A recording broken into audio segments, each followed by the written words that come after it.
wabonye gateka mu mahanga, wabonye gateka mu mahanga hano yicariye.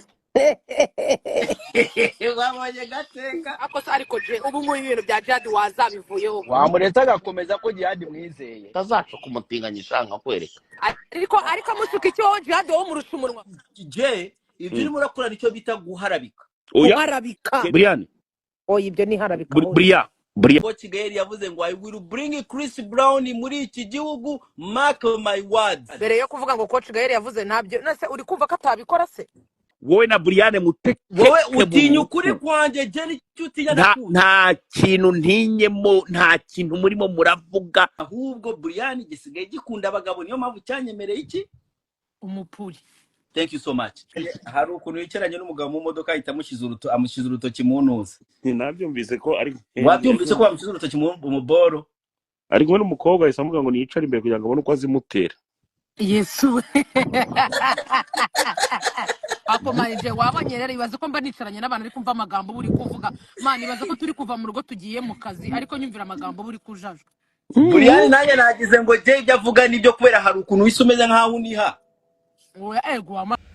uyagenda muzamura ndangije kuvuga je ni nkoma amashi yaba Coach Gael uwo Robe nawe ndaza kumusubiraho gusa sinari muzi nibwo bwa mbere mumenye ngiye gutangira gutya muri bukaneza ko Coach Gael yaje mu Rwanda mu muziki nyarwanda azanywe na Beni andika ngo baga ubu ndaje ngere kuri element. Beni na Coach Gael bahuriye muri Amerika. The Beni yari yarasabye Diamond collabo. Diamond aramubwira ko byari 15,000 kugira ngo akorane collabo nawe. Diamond aramubwira ko bahuriye mu Bubiligi. The Beni ariruka asanga Diamond muri asanseri. Iyi story nigeze kuyivugaho avugana na manager we Salam aramubwira ati I want a collabo with you. Bari mu Bubiligi. The Beni yahuriye na Diamond amura muri lift asanseri ikimenyesha lift abavuga icyongereza ni lift igifaransa na asanseri. Aramubwira ati ndashaka collabo yawe. Aramubwira ati rero collabo ni 15,000. Beni gushaka 15,000 ayo mafaranga nayo yabonye ariko leta ahura n'umukire Coach Gael wari ufite amafaranga ibintu byose bindi atabizi. Aramubwira ati rero icyo twakora twahita tumanukira he kuko Coach Gael yari afite amafaranga amubwira twahita tumakira kwa Diamond niba ufite amafaranga ya collabo. Bahita bagenda kwa Diamond bagenda bafata Medbeat ari wakoze indirimbo yitwa Boda Boda. Baba bakoze indirimbo yitwa Boda Boda ariko muri icyo gihe Coach Gael na The Beni barashwanye. Ahangaha niho ndumva mbera mubi cyane. Ubwa mbere ibintu muguma mushaka kumenya mu mutaramenye nk'ubu mbivuze muri freestyle gutya bagiye barashwana cyane. Bashwanye ibintu byinshi ushobora kuvuga ariko barashwanye to the extent ko iyo project itakomeje. Bari baranje actually kuriha Diamond. Ibi ngibi ni ibintu byavuye mu kanwa ka Medbeat anyibwirira Medbeat on the beat wakoze indirimbo Boda Boda. Medbeat yarambwira nakanwa karambwira ati dumba ati The Beni bara dufashe Coach Gael dushira mu hoteli atugaburira ibiryo akazajya duha amafaranga ngo ya upkeep akaduha ibintu byose. Aratubwira ngo yashakaga indirimbo ngo niba yarashakaga indirimbo zingahe. The Beni adafite ingufu zikora izo ndirimbo zose. The Beni ngo yazingaga mu gitondo yabyutse aryamye akavuga ngo nongo nafite agafatige gatoya ngo hano harandya adashobora kurikodinga. Ariko baranje kurikodinga Boda Boda yari bari baranje kurikodinga. The Beni ngo ibintu umuziki bashaka ko akora ari mwinshi uramunanira. Ibindi bintu ntabwo nza kubivuga kubera bishobora gusenya urugo rwa The Beni. Mushobora kubitekereza. Ngo baranywaga bagaciringa ibindi ntabwo nza kubivuga muri Tanzania ariko murabizi abantu bagiye muri Tanzania ko mubizi cyane. Medbeat Coach Gael aramuhamagara aramubwira ati mugeze kuki ko nabagejeje aho ngaho mugeze kuki. Ati ubwo Boda Boda barangije kuyikora ngo hano ngo umuhanzi ngo umutwe wamuriye ngo se ngo umugongo ngo wamujyanga arongera arahamagara nyuma y'iminsi ngingaye ngo mugeze kuki ati umuhanzi wawe ndimo ndabona ibi bintu ushaka ko dukora ntabwo bizashoboka. And then Medbeat arareba aravuga ngo ariko se amuhamagaye bwa gatatu aramubwira ngo ariko se wamucirewe ko ibintu ushaka mbibona ko hari umuhungu nzi uri i Kigali amubwira nde Kinyusi hari umuhungu uri i Kigali ashobora kurikodinga indirimbo 10 ku munsi umwe. Gaya aravuga ati uwo muhungu ninde ngo bamwita Itahi wacu Kinyusi Bruce Melody. Ati ibyo ushaka umaze hano mu byo tumaze muri hoteli tumaze mu kwezi ati ushatse kabisa uwo muhungu namukuzanira jewe indirimbo ushaka tukazirikodinga. Ubwo ko Kigeli yararangiye gushwana na Debeni bashwanye aravuga ati umuhungu muzani. Mwumve iyi live iraza gusobanura ibintu byinshi hano nkeneyeho abantu basesengura nubwo ubunyamakuru bukeneye kuba buri hano ubwa bundi bwo kuri ntuza bukeneye kuba buri hano bose buba buri kuri za YouTube bukeneye kuba buri hano niho havugira ibintu nyabyo. Uriya Diamond ni mpamvu arimo arahima ko Kigeli yarangiye kumwishyura amafaranga nanone amuhima kubera iyi pati ngezeho. Diamond impamvu Diamond bashobora kumwishyura 50,000 yarangiza akagenda nyuma y'icyumweru kimwe akagenda agafata Debeni bakagenda ahantu hamwe. Impamvu yakoze ibyo bintu Diamond nahangeze nari ntangiye gusobanura naho. Ati ni gute nari nkugereye ahantu Medbeat abwiye ko Kigeli ati hamagara umuhungu w'ikigaraze uyarananiye ahita muhamagara. Bruce yurira indege ahita agenda Tanzania. Bruce yurira indege agera Tanzania yasanze urumva ko Kigeli we yahise abivamo ibintu bya Diamond we.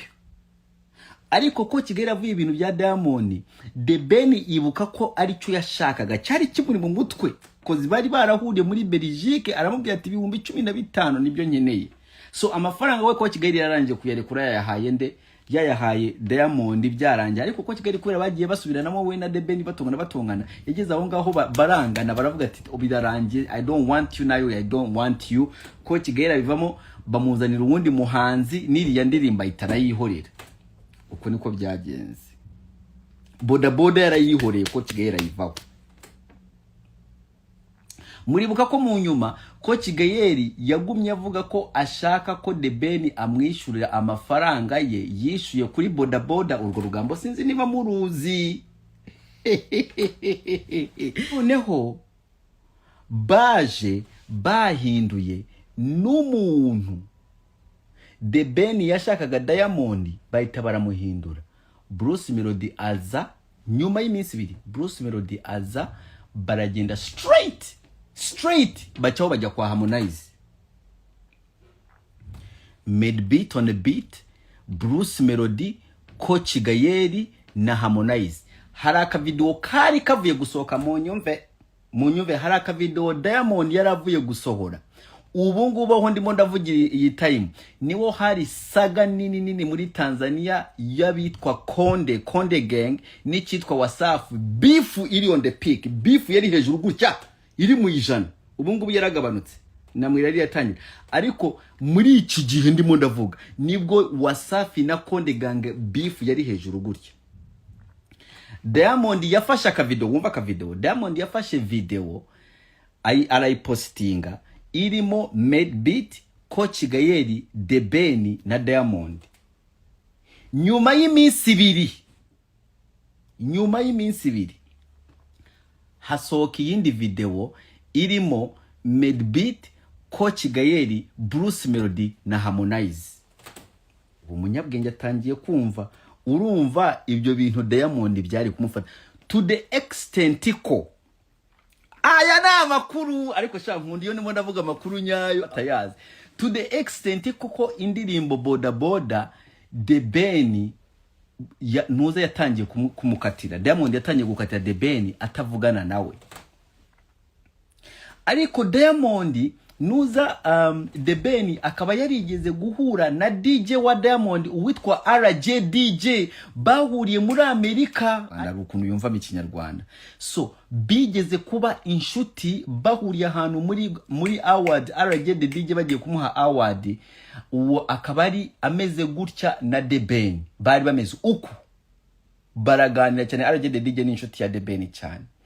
So Diamond arakariye The Ben, we yumvaga ko abanyarwanda baraje kunteza Harmonize, kubera we Diamond yibuka ko uwamusabye kurabo yari The Ben.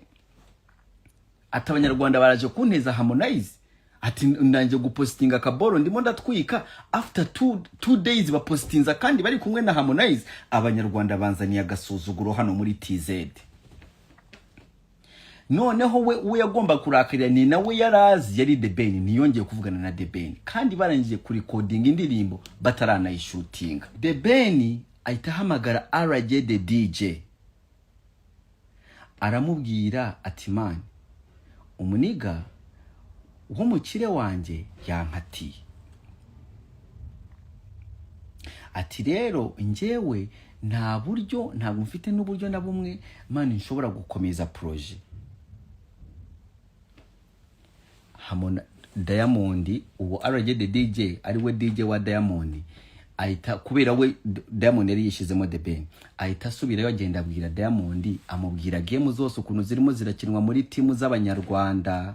Aramubwira ati man, umuniga yari yazanye umukire, ariko bageze hano umukire bapfuye iki, ibyo bapfuye ni byinshi sinshobora kubigumizamo hano, kandi naba ntangiye kugenda mu rugambo rwinshi, nanjye dumba hari ahantu ngera nkagira ibyo bapfuye sinza kubijyamo byinshi, nibirahari. Ariko ndaza kuvuga ko we ko Kigayeri ashobora kuvuga ko bapfuye ubunebwe bwa The Ben. So Diamond agirira impuhwe The Ben. Ndashaka ko ahangaha muhumve mba nkuzanira inkuru ku meza my friend. Diamond ahitagirira impuhwe The Ben. Nahangaha umubano wa The Ben wo kuba Diamond yaje gukunda The Ben cyane byaturutse. Diamond agiriye impuhwe The Ben kubera The Ben bari bamusize ahanginga, like wazanye n'umukire, umukire arakuretse, yego nawe wabishizemo ubunebwe, yego niki. Diamond ahita amubwira ati none we uko bigiye kugenda, abwira The Ben, aramuhamagara amubwira ati you okay? Amubwira ati I'm okay niki. Bari barangije kugenda na RJDJ, aramubwira ati shaka ukuntu ukora video. Bahita bahamagara uwakoze video, ngira ngo muramuzi. Ibi bintu bya MC Scenario yatangiriyemo babyita gute, bashyiraho mikoro abakobwa ngo barimo barashaka abagore, babita gute? Julie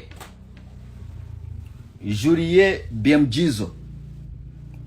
Julie BMGizo. The Ben ahita hamagara Julie BMGizo, aramubwira ati Julie, ndashaka umuntu ukora video, ariko ibi nibyo bibazo mfite. Umuhungu Julie araza aravuga ati The Ben nanjye ndaza kuba ndagukorera, ndagushiraho itafari. Diamond aremera, Julie ashutinga boda.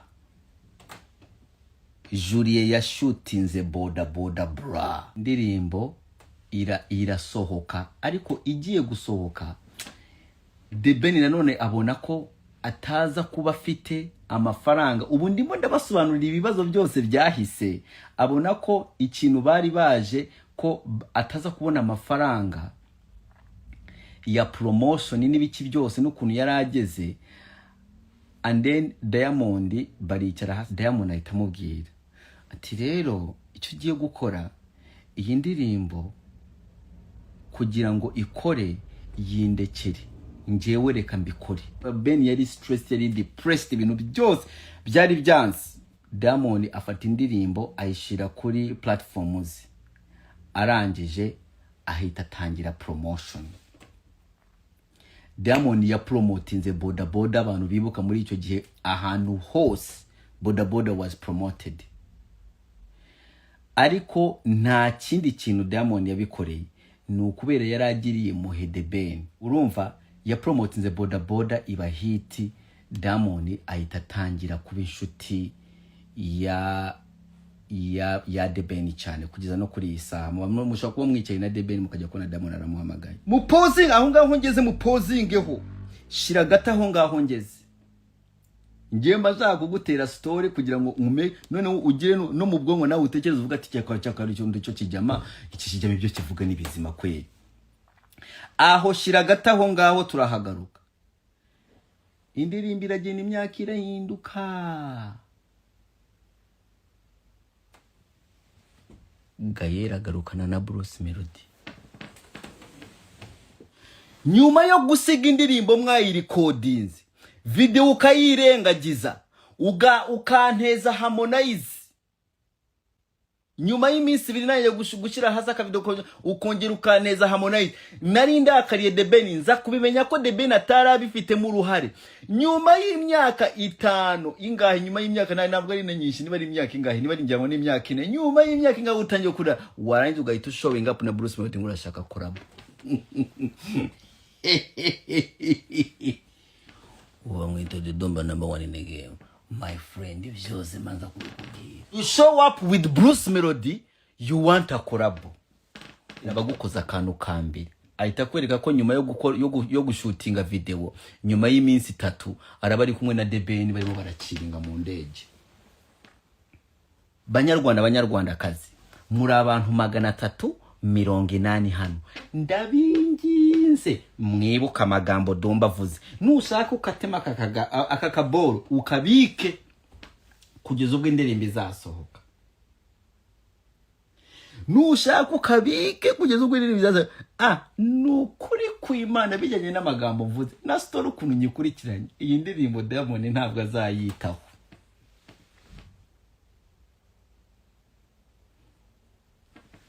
Aka gatoki nimubona Diamond aspa promoting iyo ndirimbo ye na Bruce Melody, ndayinje kubaha impamvu atabikora. Ndayinje kubaha impamvu atabikora. Ngiye kugera kwa Element, ashaka akasuku araza kuza mu nyuma, ndayinje kuvuga ibyo mvuga. Made beat wabwiye ko Kigayeri ngo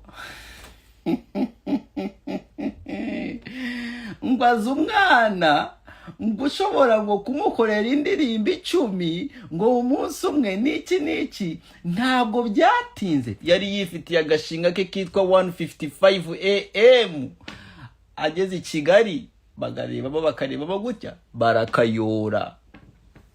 Made beat kama ibiramugarutse. Made beat afata indege n'ubuzima bwari bwanze, depression ubu ngubu imushize mu Bwongereza. Made beat niho yibereye, aheruka gukora indirimbo ya Kitoko. Mugende murebe indirimbo ya Kitoko Made beat yakoze. Made beat niba wumva bagukatiremo akakaboro bakakwohereza. Made beat depression urimo uzira gusinicinga. Indirimbo yawe wakoze na Kitoko nimbi, andika ngo Dumba baga maze nkubagire Made beat rero reka nkubwire ibi mubifate mu bimwohereze. Made beat ni wicare hasi ngurire ngo wumve ko hari isi ikugarutse. ni iki Made beat ngiye kukwigisha ikintu kimwe ku isi, uko niko ugomba gutekereza. Buri gihe ukoze ikintu kibi iteganirize ko hari ikibi kigiye kukubaho. Njyewe Dumba burubwo nkoze ikintu kibi nkavuga ati iwana iki ni ikibi nagikoze ku mutima, ndacyuma ngavuga ati iki ni ikibi, mpita nitegura. Ewana mpita mfata funga mukanda, nkavuga ati ntegereje ikindi kigiye kumbaho. Bro, Made beat you snitched. Warasinikinze nicyo uzira. Cyakurikiyeho Made beat yafata indege ahita yigendera muri depression mu Bwongereza. Ariko ikindi cyakurikiyeho ni iki? Ni ugutangira ikitwa 155, ariyo yari boro ya Made beat yari yariteguriye, yarapanze umushinga we, bahita bawutangira. 155 yagomba kubamo abahanzi n'abaproducer. Ngiye kugira kuri Element, nukuvuga ko inkuru nyivuye imuzi, nyivuye imuzi. Ubu ngiye kukugerera kuri beef ya ko Kigayeri na Element ubu ndatangiye ubu bira bino nari ndimo nabahabyari jaribu n'ukubintu kujaribisha aho gutya kanyabunyobwa mba nkubongeje umunsi mwambuze muzaba bande Coach Gayeri abafashe icitwa 155 AM umushinga wari uwa Made Beat aba arayitangiye ariko ayishakamo abahanzi ayishakamo n'aba producer so bijyanye nuko umuproducer wahitingaga ico gihe bamwitaga Element Mugisha hakana muri ico gihe umuproducer wahitingaga bamwitaga Element Mugisha w'Ikarongi abantu bashobora kubaza ati 155 iki niki ko harimo Element kandi nuza yavuye he kandi Fou de Toi kandi byaje gure bucya Kenisoro byaje gute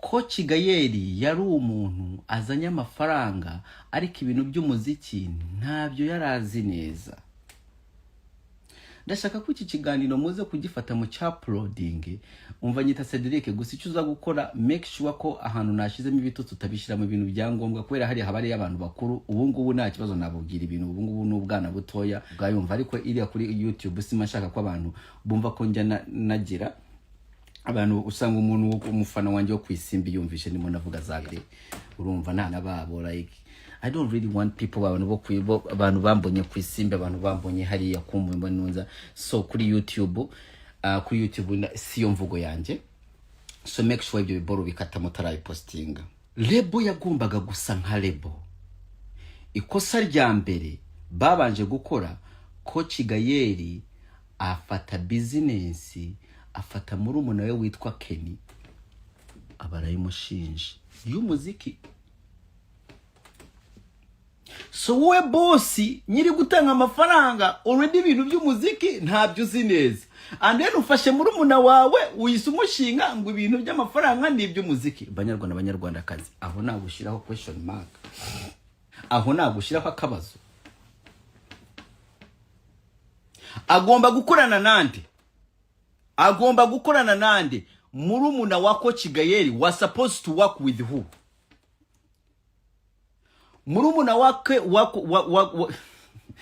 wa Coach Gayeri uwitwa Kenny was supposed to work with Kenisoro already Kenisoro yari afite indirimbo EP irimo irahiting afite hit zigera kuri 6 and murumuna wa Coach Gayeri na Coach Gayeri ibintu by'imizika atabyumva ari ugomba gufata decision za Kenisoro abazi mu bwenge baramfasha abazi mu bwenge muramfata mukurikirane neza ko hari n'ibigoryi bifite fanatisme hari bikinyi inkoro but I want you to go slow and slow murumuna wa Coach Gayeri witwa Kenny namubonye baramuhaye ikiganiro ku gihe niwe ushinzwe 155 niwe manager wa 155 yagombaga kujera Kenisoro deja Kenisoro basanze afite hit 6 akaba ari we muntu wagombaga kujera Element deja basanze arangije gukora hit 30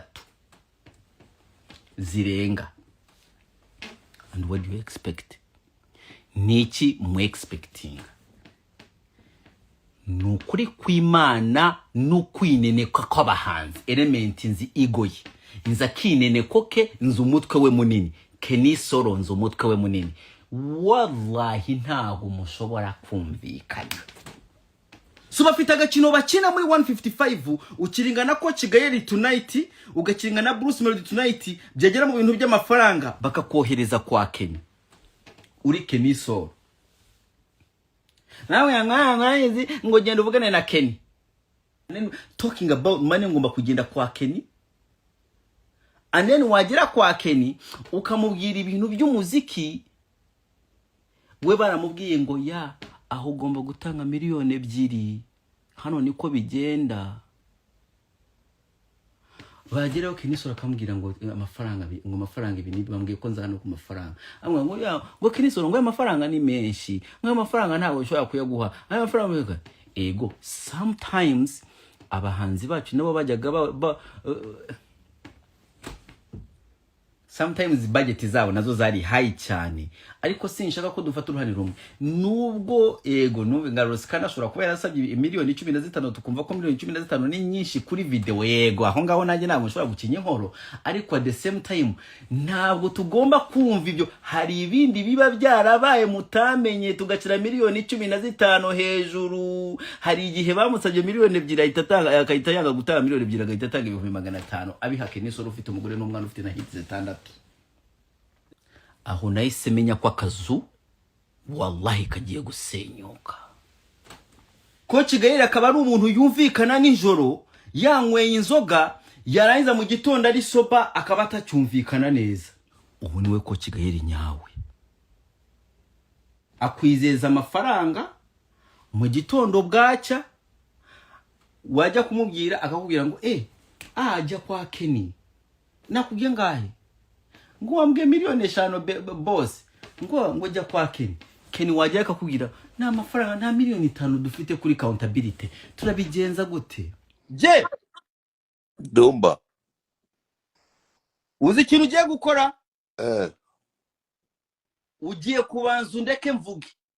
Dumba ikintu kimwe nashobora kukwemerera, urugomba ikintu kimwe nashobora kukwemerera ndetse n'undi muntu wese atakwemerera, ni ikintu cyo guharabika company nka 155.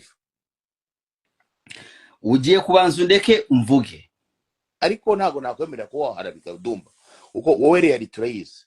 Guharabika nuku nguku icyo nzi cyo reality reality. Reka nguhe example yo guharabika. Guharabika nukuza nkavuga ati Jess Kwiza wa Mipango yakoze kumwe jakajya kubeshera. Ati ngo washatse kumufata utarabikoze utanabyibuka, sibyo? Ibyo babyita guharabika. Indimo ndabaza 155 yari ifite secretary mu izina rye. Dumba ikintu kimwe gihari, 155 yakiriye aho urimo uravuga bose yabakiriye nk'abana mu rugo, sibyo? Ibyabayeho kuri abo bana byose nicyo bita ingratitude, n'urugero rwiza rwa ingratitude. Nari naririnze kuvuga kuri kino kintu, nari naririnze kuvuga kuri kino kintu, nari naririnze kuba naza nkagira ikintu bitangazaho, ariko aba bana n'abagome bro. Umukire bita Coach Gael yashinze company ashyiramo. Reka nkwereke Kasuku, reka nkwereke. Ngiye kuguha iminota 5 uvuge nurayizo ndeke mvuge. Nta kibazo. Okay. Umukire bita Coach Gael yashinze company, amaze gushinga company aza mu miziki n'ibiki byose, aravuga ati ariko ngewe ngiye kubikora just kugira ngo mpashe abana b'Abanyarwanda. Icyo gihe ntago yarayobewe ko abo bahanzi ari abagome. Urabizi ibintu umuhanzi wa mbere yamukoreye, sibyo? Aravuga ati ariko nta kibazo, reka ngerageze muri warugiye kuvugiramo vuga mbaza icyo warugiye kubaza. Ari ahantu ari bivuze. Oya je ngewe nize kubaha ijambo ry'umuntu. Ijambo ni ryawe. Hari umuntu utangira kumamagariramo, ariko ntari byo. Urukumva Dumba babaranze muri account yindi, kuko hano bari gutatanya kumamagariramo. Babaranze muri account yindi. Sawangu ino mu yindi account. Guharabika. Afata umuntu deja element asanze afite hit nka 40-50. Ya ufate Kenny Solo deja ari superstar nje gukubita amahiti mose, uhita umuha nguni we manager wanyu. Namwe nahantu byabaye. Je yo komeza. So no kuvuga ngo rero Dumba ikintu kimwe mo mugomba kumenya, ntago umuntu ashobora kubyuka mu gitondo ngo ashinge company abizi neza n'ubugome bw'abahanzi, maze none avuga ati reka jewe nzane abana dutangire tubaforme bafite imana ariko noneho badafite amafaranga. Abana bose bagiye bazanwamo hariya, bazanwe bafite impano, badafite icyo telefone gishire muri silence. Ndakwinginze urakizi ko kiza gusona igihe cyose. Niyo gukora ariko badafite ubushobozi, sibyo? Ariko badafite ubushobozi, noneho umusaza aravuga ati jyewe reka bano bana mbahurize hamwe dukore ikintu kinini, kandi ngira ngo Element wabonaga yarabuze iki? ubushobozi. Ubuhe? Ubushobozi ni ukuvuga ngo Ubuhe? Dumba kaze nkubwiza ukuri, sibyo? Ntuzabona umuntu arimo arakora ama hit song, ntuzabona umuntu arimo arakora ama hit song ariko ugire ngo no mu mufuka nuko bimeze. Aba bahanzi araza muri studio mugatangira mukora ngo tuvibe, uri kumva, mugakora utuvibe, beat kararirangiye, yamara kurarirangiye beat iryo joro agahita nakubwira ati reka dushyiremo ibishinwa, mukarara mushyizemo ibishinwa, agatahana bya bishinwa na ya beat. Ejo mu gitondo akongera akagaruka muri studio kuza kugusura bisanzwe, agahita akubwira ati reka ndikodingemo agakora n'akaverse. Sinzi muri murabyumva ukuntu bigenda, kandi ubwo ngubwo we azi ibyo arimo arakora. Noneho ubwo ejo akongera akagaruka ngo aje kugusura, agashyiramo verse ya kabiri, agashyiramo na verse ya gatatu na outro na intro, bikarangira umuhaye n'aya ndirimbo ati ngiye kuba nyumva numve noneho ko bigenda. Ujya kumva rimwe arakubwira ati ya boro najyanye kwa Bob, nuko bigenda. Nta ndirimbo zishyurwa mu mastudio. Uzambwira umuhanzi wari wishyura indirimbo muri studio aho yava akagera. Umuhanzi wenyine rukumbi ku isi wabayeho mu Rwanda wishyuye indirimbo muri studio ni Yago wenyine.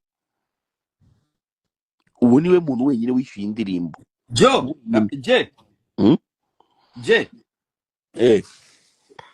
Ndashaka kugushimira kubera ayo magambo uvuze. Nsubiriramo. Ndi kukubwira umuhanzi wenyine rukumbi ku isi ya rurema w'umunyarwanda wishyuye indirimbo muri studio ni Yago wenyine. Niwe muhanzi ushobora nibura no kujya muri studio akagira n'umutima wo kuvuga ati reka wenda ndimo ndasangira wenda nako ndimo ndakorana indirimbo na hiri reka mugurire iryo cupa, nimba wenda afata no ku kandi kantu gatumuka akavuga ati nta kibazo kangusigira ibiceri bikeya byo kubona unagira akantu tumura cyangwa se uhamagara umudogitera kuvura. Icyo kintu tukemeranya usibyo? Yego. Okay, komeza.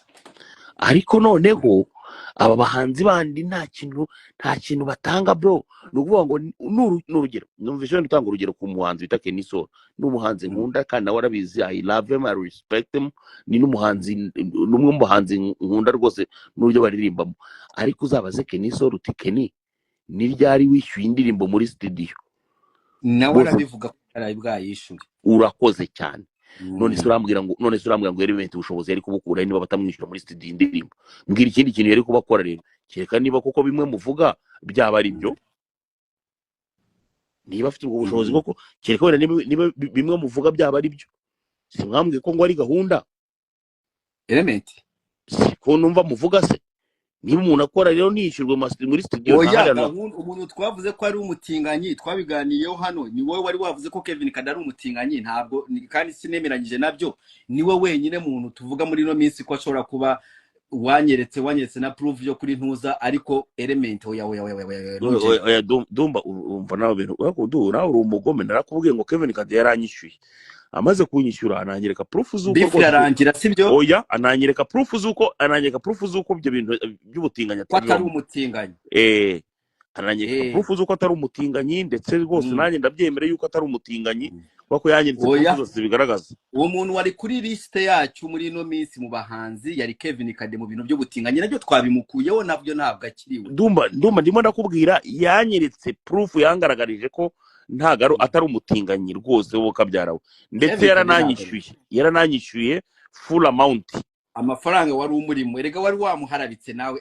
Kurya amafaranga yawe nawe ntabwo byoroshye. Erega nacyo cyitwa guharabika. Erega nanjye mba nakoze rwose. Ibintu wari wamukoreye nicyo cyitwa guharabika rero. Ntabwo namuharabitse ko jewe nari mfite wenda utuntu tumenyetso duke n'ibindi wenda natekerezaga, sibyo? Garuka kuri 155 ibyuno munsi 155 birarangira to date. No, icyo cyo ntabwo gishobora kukikwemerera, urumva? Birarangira tonight. Baretse gato nkwereke. Noneho umusaza bita Coach Gael aragenda yishingira ikampani 155 AM. Coach Gael mu gushinga 155 AM wumve rwose ko nta n'umunsi wari mwe yigeze ayishinga ateganya ko wenda abo azakura bana amafaranga. ateganya ko abo bana agiye kubakuramo amafaranga nka Element agiye kumukuramo amafaranga ngo uyu muntu waje kuza kuririmba agasiga kuri studio yishyuye, sibyo? Ahubwo yaravuze ati reka njyewe nzana abana benshi muri company, noneho ajya akorera bagenzi be. Siko bimeze, ajya akorera bagenzi be, noneho natwe turebe ukuntu tumutunga mu buryo bumeze neza. Kandi kuko niko byagenze. Element kuva yava muri 155 AM nibwo ubonye ko na lifestyle yo kubaho yarahindutse. Urabona n'akantu k'ubwiyemezi kiyongeraho, arabyimba, urakumva. Ubu ngubu ushobora kumuhamagara akazakwitaba nka nyuma y'imyumviro 3 cyangwa se akakwandikira akadomo gusa, urakumva. Nyine ibintu nk'ibyo ngibyo, urumva yarabyimbye kwa. Ariko isi ukuntu imeze Dumba, ntabwo sigaranye iminota ibiri ndakumva. Isi ukuntu imeze ntabwo ushobora kubaho uhemuka buri munsi, kandi ugakomeza ukakitinga nkaho ari wowe wahemukiwe, cyangwa se wenda abantu bakugirira impuhwe ugatabaza yuko ari wowe. Ngira ngo urabizi muri kuva kwa Element muri Country Record, Nopuja yaratabaje, ariko kubera ko Nopuja wenda mumuzi ko yirirwa ku space avuga byinshi, nawe mubona ko ari we munyamakosa, aragenda birarangira. Muri 155 AM bitewe na campaign muba mwaragiye mutangira abantu nkawe Dumba, muba mushaka kugaragaza ko aribo bafite ikibazo. Element rwose ari umwere, ariko why always Element, why always? Sinzi impamvu mutajya mukomeza gutekereza kuri icyo kintu, ngo umuntu agiye umwanya muvuga umuti ariko this kid, what's wrong with him? Icyo kintu ni muramuka mugitekereje nanone, kandi muzasanga abana nabo bafite ikibazo. Urumva, wenda nkawe Dumba ushobora kuza hano ugashaka guharabika 155 AM kubera ko wenda Kena ataragushyiriraho, ndabyumva.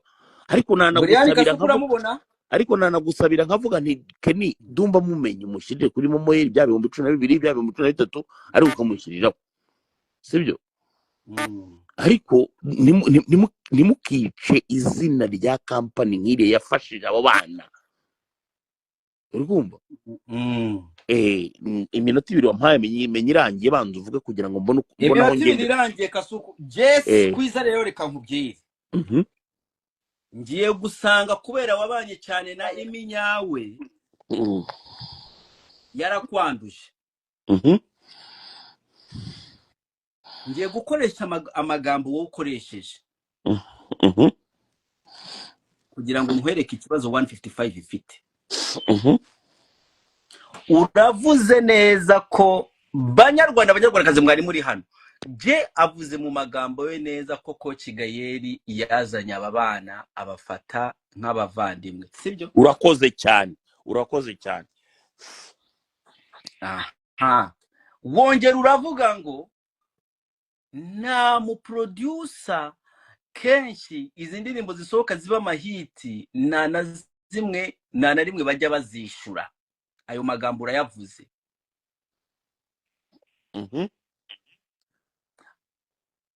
Amagambo uvuze murimo nagusubirishijemo cyane. Wavuze ati izi ndirimbo kenshi batangira aka vibe ukajya kumva ngo zageze kwa Bob, umuntu batamwishuye. Banyarwandakazi ndashaka kubabwira ko je ibyo yavuze n'ukuri. None se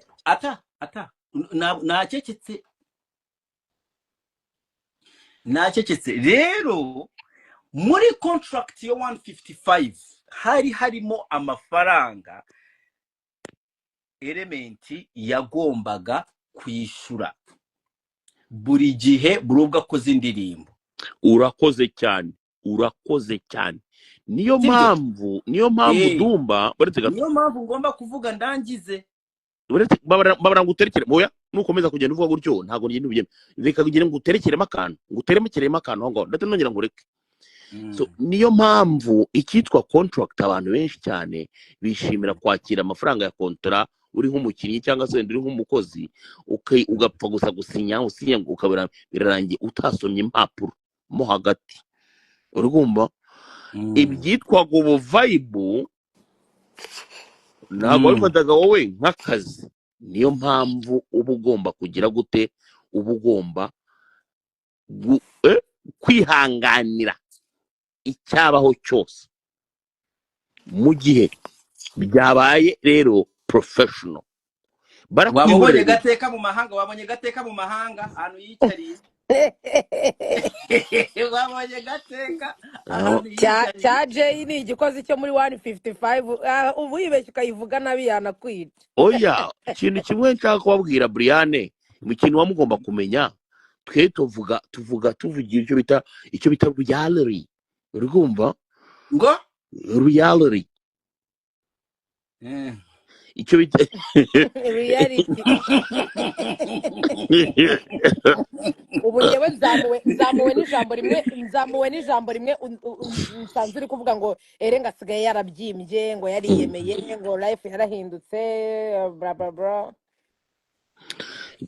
Brian,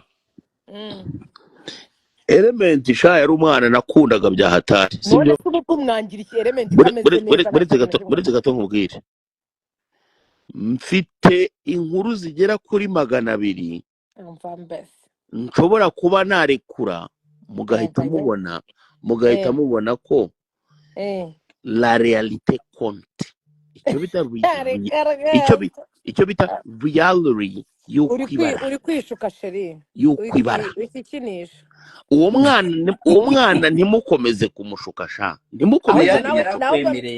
ahubwo nawe wikomeza kwishuka. Reka nkubwire shu, umva nkubwire, nkuko yavuye muri country record bikaba induru n'ibindi bya bindura. ahubwo ngiye ikintu narinje kubibariza ko mwari muvuze ngo hari amafaranga ngo yagombaga kuzajya yishyura ngo buri uko akoze indirimbo, kuki nyine nta ntuza bari bafite? Wenda se tuvuge, ndi kwibaza nka company bingana gutyo ibifite accountant, ifite abantu nyine bagomba kumenya ngo niyo mpamvu nyine reka maze nahize nkubaze kirimo kiradukira mereka kubera tugiye tugifata imitego. ntabwo byakunda nyine ngewe reka nibarize ngewe, wenda hari igihe wasanga wenda ari n'ibya planka ntabwo mbizi, ariko ngewe bibaye ari reka ndikubaza ceceka nyine mbaze. ndi kwibaza nka company ingana gutyo nyine nini iremereye, ibigomba kuba ufite umuntu umenya ngo hinjiye ibi, hasohotse ibi, indirimbo umuhanzi yaje gukora indirimbo turakuraho 60 cyangwa 40 whatever, n'undi nawe tumwishyura aya ngaya. kuki ibyo bintu bitabaga buri uko bakoze indirimbo, hanyuma rero bikaba ari uko ibintu nyine birangiye no bakayishyuriza? kubera ko comptabilité ihari. Usubize Brian, usubize Brian, iyo uvuze gutyo ukuntu bagusubiza Brian, ngo twakoraga nka famiye. niba rero barakoraga nka famiye, Brian no buretse gato nkubwire, sibyo? dore muri comment ngo baga ubusano no muramenya mubaga. Brian ko ngusubize Brian, kubera ko sibyo, kubera ko comptabilité ihari koko, ndetse urukumva bakaba barabirekaga bakabyihorera gutyo kugira ngo barebe ko uwo mwana yibwiriza cyangwa se n'undi wari we wese, uri kumva? niyo mpamvu indirimbo zabazwe. ntabwo wazibonye se indirimbo? none se ugira ngo vanamo amarangamutima, vanamo yuko uri umukozi, vuga nk'umuntu wese uri ahangaha usanzwe. ntabwo ashobora, ugira ngo se ntabwo ashobora, kubera ko yewe ndakumenyesha yuko Element mva ngo bweze ukuri, erega tujye twemera ibintu. Element ni umuhanzi mwiza, ni umuproducer mwiza. ibyo ngibyo turabyemeranya, ibyo ngibyo nta n'uwabyanze, sibyo? urakoze, ibyo ngibyo nta n'uwabyanze ko ari umuproducer mwiza ndetse akaba n'umuhanzi mwiza, uretse ko wenda indirimbo ze ubu nta kizumva, sibyo? ariko ikibazo ni kimwe, sibyo? Element uko mukomeza kugenda mumushuka, nawe agenda avuga ati mfite abantu bankunda kandi bahora bumva ko ngewe rwose aho nahura n'ikibazo hose atari yewe nyiri ikibazo, atari gihe nyirabayazana. bigatuma nawe ashobora kuba yahemuka. oya wimutekerereza, kuko twese tuvuga ku ibintu guhemuka. Element ahemutse ni ukuwe gasuku Dumba ngenda biza aba bana bajya baza bakaza bakabarira mu matwi, bakabereka uburyo 155 bakinagazaga ese bakiri mu byishimo kuki bwo batazaga kubabwira ibyishimo barimo nkubaze uransubiza nubwo tugiye kwishyaka mbabare dore njyewe ndi buri munani avuga nabonye iyo umuntu azanye igitekerezo abantu bahita bamwurira ngo yavuze ubu njye nsigaye nyoberwa umuntu wo kuvugwaho n'uwo kutavugwaho kuko umuntu asigaye avuga ku muntu aza afite igitekerezo bikaba ibibazo none ngereka nkubaze sibyo kandi kasu uvugisha ukuri kw'Imana pe tuganire nyine nawe uvugisha ukuri apana byo gufata uruhande Kenisoro mbere yuko ajya muri 155 sibyo ukuntu yakoraga imiziki ye urabyibuka sibyo ariko ahagereye muri 155 sibyo bro ni ukuri kw'Imana ibintu byo byasubiye inyuma asubira inyuma nawe indirimbo zakorewe muri country record zari nyinshi mu gihe umwanya mutoya kurusha izakorewe muri 155 uretse nyine buretse gatoya Bria turi kuganira n'umukozi wa 155 J ako nako mukamakinge n'indirimbo zakorewe muri country record mu mwanya mutoya zari nyinshi kurusha izo zakorewe muri 155 Bria ndababaye cyane niba uvuze ngo Kenisoro ngo yasubiye inyuma yarakuwe mu muferege no kurara muri saro akajya gutura ku muyange mu nzu nziza y'akaga gatunga n'imbwa zigera mu icumi ngo Kenisoro bamukuye mu mwobo utazige Kenisoro uko wabyibagiwe fata indirimbo za Kenisoro yakoraga mbere ureba ageze muri 155 ntiyongeye gukora indirimbo yakoraga karimbo kamwe mwagisubije inyuma wari uzi ko Kenisoro yakuwe mu mwobo no kurara muri saro aba ba Bria ibyo urimo urakora nicyo bita guharabika Kenisoro Brian ibyo ni harabika Bria wowe turaziranye sibyo kandi ibi bintu kimwe turavuga buretse gato ibintu igiye kukubwira urabizi neza ariko nturenge kure y'ukuri Kenisoro atarajya muri 155 AM ntiyararaga muri saro imbere y'Imana yo mwijoro kandi nkubwira ko yararaga ku ruyenze hafi y'uwanje noneho ubu ngubu yaramaze gutura ku muyange mu bakire reka yaramaze gutura ku muyange mu bakire ikibazo rero we nawe ngaho komeza uvuge nurekera nanjye ndakubwira ariko ibyo byibagirwe ntabwo byo twabyumvikana ngo Kenisoro bamukuye mu muferege barimo dore ngaba abantu barimo barabivuga Kenisoro yagiraga inkweto imwe izindi yose yambaraga zari za mukuru we bita Jarine kukicyana n'ikizima wa mana ariko cyaje babajyana ngaye wa mana yes hari n'igihe Kenisoro yajyaga yambara inkweto Air Force z'uri kubwira ngo zaneje ahimbe live yose buretse gato hari igihe Kenisoro yajyaga atira Brian inkweto ibi Brian numva nkubwiza ukuri dumba niba ugira ngo ndakubeshya uzabaza umuntu bitaro k'ikimomo azakubwira ngo Brian yambaranaga na Kenisoro inkweto cyangwa ariko byari bigeze aho Kenisoro atangira kujya ajya za Canada urumva afite na team afite n'ibiki none se Kenisoro akiri wenyine yigeze asohoka igihugu ngo agiye kujya kuririmba hanze yigeze ajya kuririmba ni Burundi ariho waciriritse uretse gatoya nkubaze uri kwibaza ngo hariya muri Canada Kenisoro agenda ngo nukubera yuko ngo biri mu maboko ya 155 ni ukuvuga ngo ikintu cya mbere bagufasha urakizi se Bria barakubwira ngo iyo bagiye kuguhereza visa uziko bagusaba za bank statement n'ibiki byose ubizi ndabizi ko babigusaba urakoze cyane noneho iyo bibaye akarusho bakaguhereza na recommendation ya team nk'iriya nini bibiki bibara akarusho urakoze cyane ceceka muri visa ya Brian ndavuze ngo we dumba wowe na Brian muteke wowe utinya ukuri kwanjye je n'icutinya nta kintu ntinyemo nta kintu murimo muravuga igihe cyose muri visa ya Kenisoro buretse gato umva nkubaze ngano none se ushaka kuvuga wenyine buretse ntatange ntavuge uko noneho Brian kiba kizuva Brian nimwandike muri comment mutinye Imana kandi muvugisha ukuri Kenisoro ntiyaramaze igihe ibikorwa byo byaracecetse mujye muvugisha ukuri ariko ibikorwa by'ukuretse gato ubwire ibikorwa by'umuntu biratikana mwebwe ikintu mwari mukeneye gaheruka indirimbo zakuze twabakibye uzi ko ikintu muba mukeneye mwebwe ari ukubona mukabona umuhanzi yamaze kwandagara hanze ahangaha yamaze kuba nka ba Yampano yirirwa ku YouTube icana avuga ubusa. Kenny Solo yarabayeho gikire ese papa.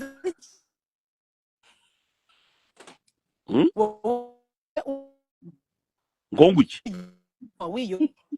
Brian bimwe biracikagurika. Brian Brian mu Bubiligi nta data zihari. Brian biri gucikagurika. uri kunyumva ahantu hatari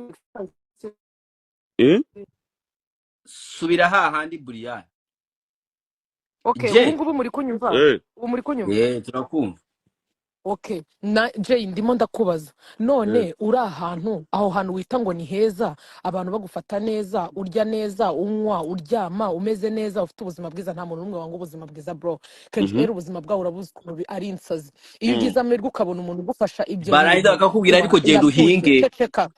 yego warangiza none se reka nkubaze je weho niki cyatuma uva aho hantu heza ukahikura ukahasezera kandi ubizi neza ko ariho hantu hambere uzi ikintu byiza ariho ni igiki uba wahabuze ni igiki uzi ikintu gihari sibyo urubyiruko twese urubyiruko ruvuga ikinyarwanda wagira ngo umurozi waturoze n'umwe. Urabona iyo bagushyize nk'ahantu heza we nka Brian baramutse bagufasha nanga bakajya kugutuza muri White House sibyo nta nubwo wahamara amezi 6 watangira kuvuga ati ariko ngiye hari vibe zaba Dumba nkumbuye hano mwaraje mu ngira imfungwa hari vibe zaba Gasukumba nkumbuye bibibobo byanje urikumva ugahita wikurayo bwa mbere bagufata watorotse kugira ngo usudusange ngo duciringe ubwa kabiri kujya kugufata n'urugero sibyo icyo gihe ni umurozi dufite wagira ngo waturoze ari umwe utuma tudakunda ibintu. Ubwa mbere mbonye abafana bawe Kasuku bakwihindutse muri comment. Buretse gato Dumba reka gushaka kuvuga ngo unteranye n'abantu. Ibyo nkubwira ibyo ariko umva nkubwire banza wumve Dumba reka ngewe mbaze bano bantu bari muri comment ndabinginze kandi nanjye ni mu byubahe mu binyandikire kuva mwabaho. Kenny Solo mbere yuko ajya muri 155 na nyuma yuko na nyuma yuko agiye ariko Kenny Solo uretse ariko se waba yuretse ko abafana baca impaka mbere yuko Kenny Solo ajya muri 155 ukuntu yakoraga imiziki birangana n'ukuntu yayikoze ari muri 155 mu nyandikire muri comment nanjye je arirutse je ararefti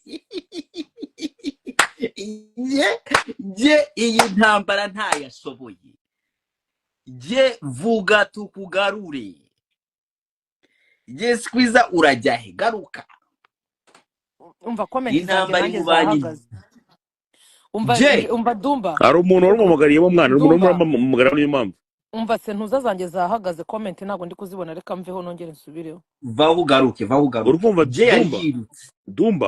Dumba ikintu murimo murakorera uyu mwana ngo ni Kenny Solo mubaza abantu ngo niba ngo atarazimye niko kumuzimya mushaka kumukorera mureke gukomeza kubibwira abantu iyo ni propaganda mbi murimo muramukorera. Kenny Solo n'umuhanzi mwiza ariko maginga yangaya arimo arikorera mureke kumukorera propaganda mbi murashaka kuzimya Kenny Solo.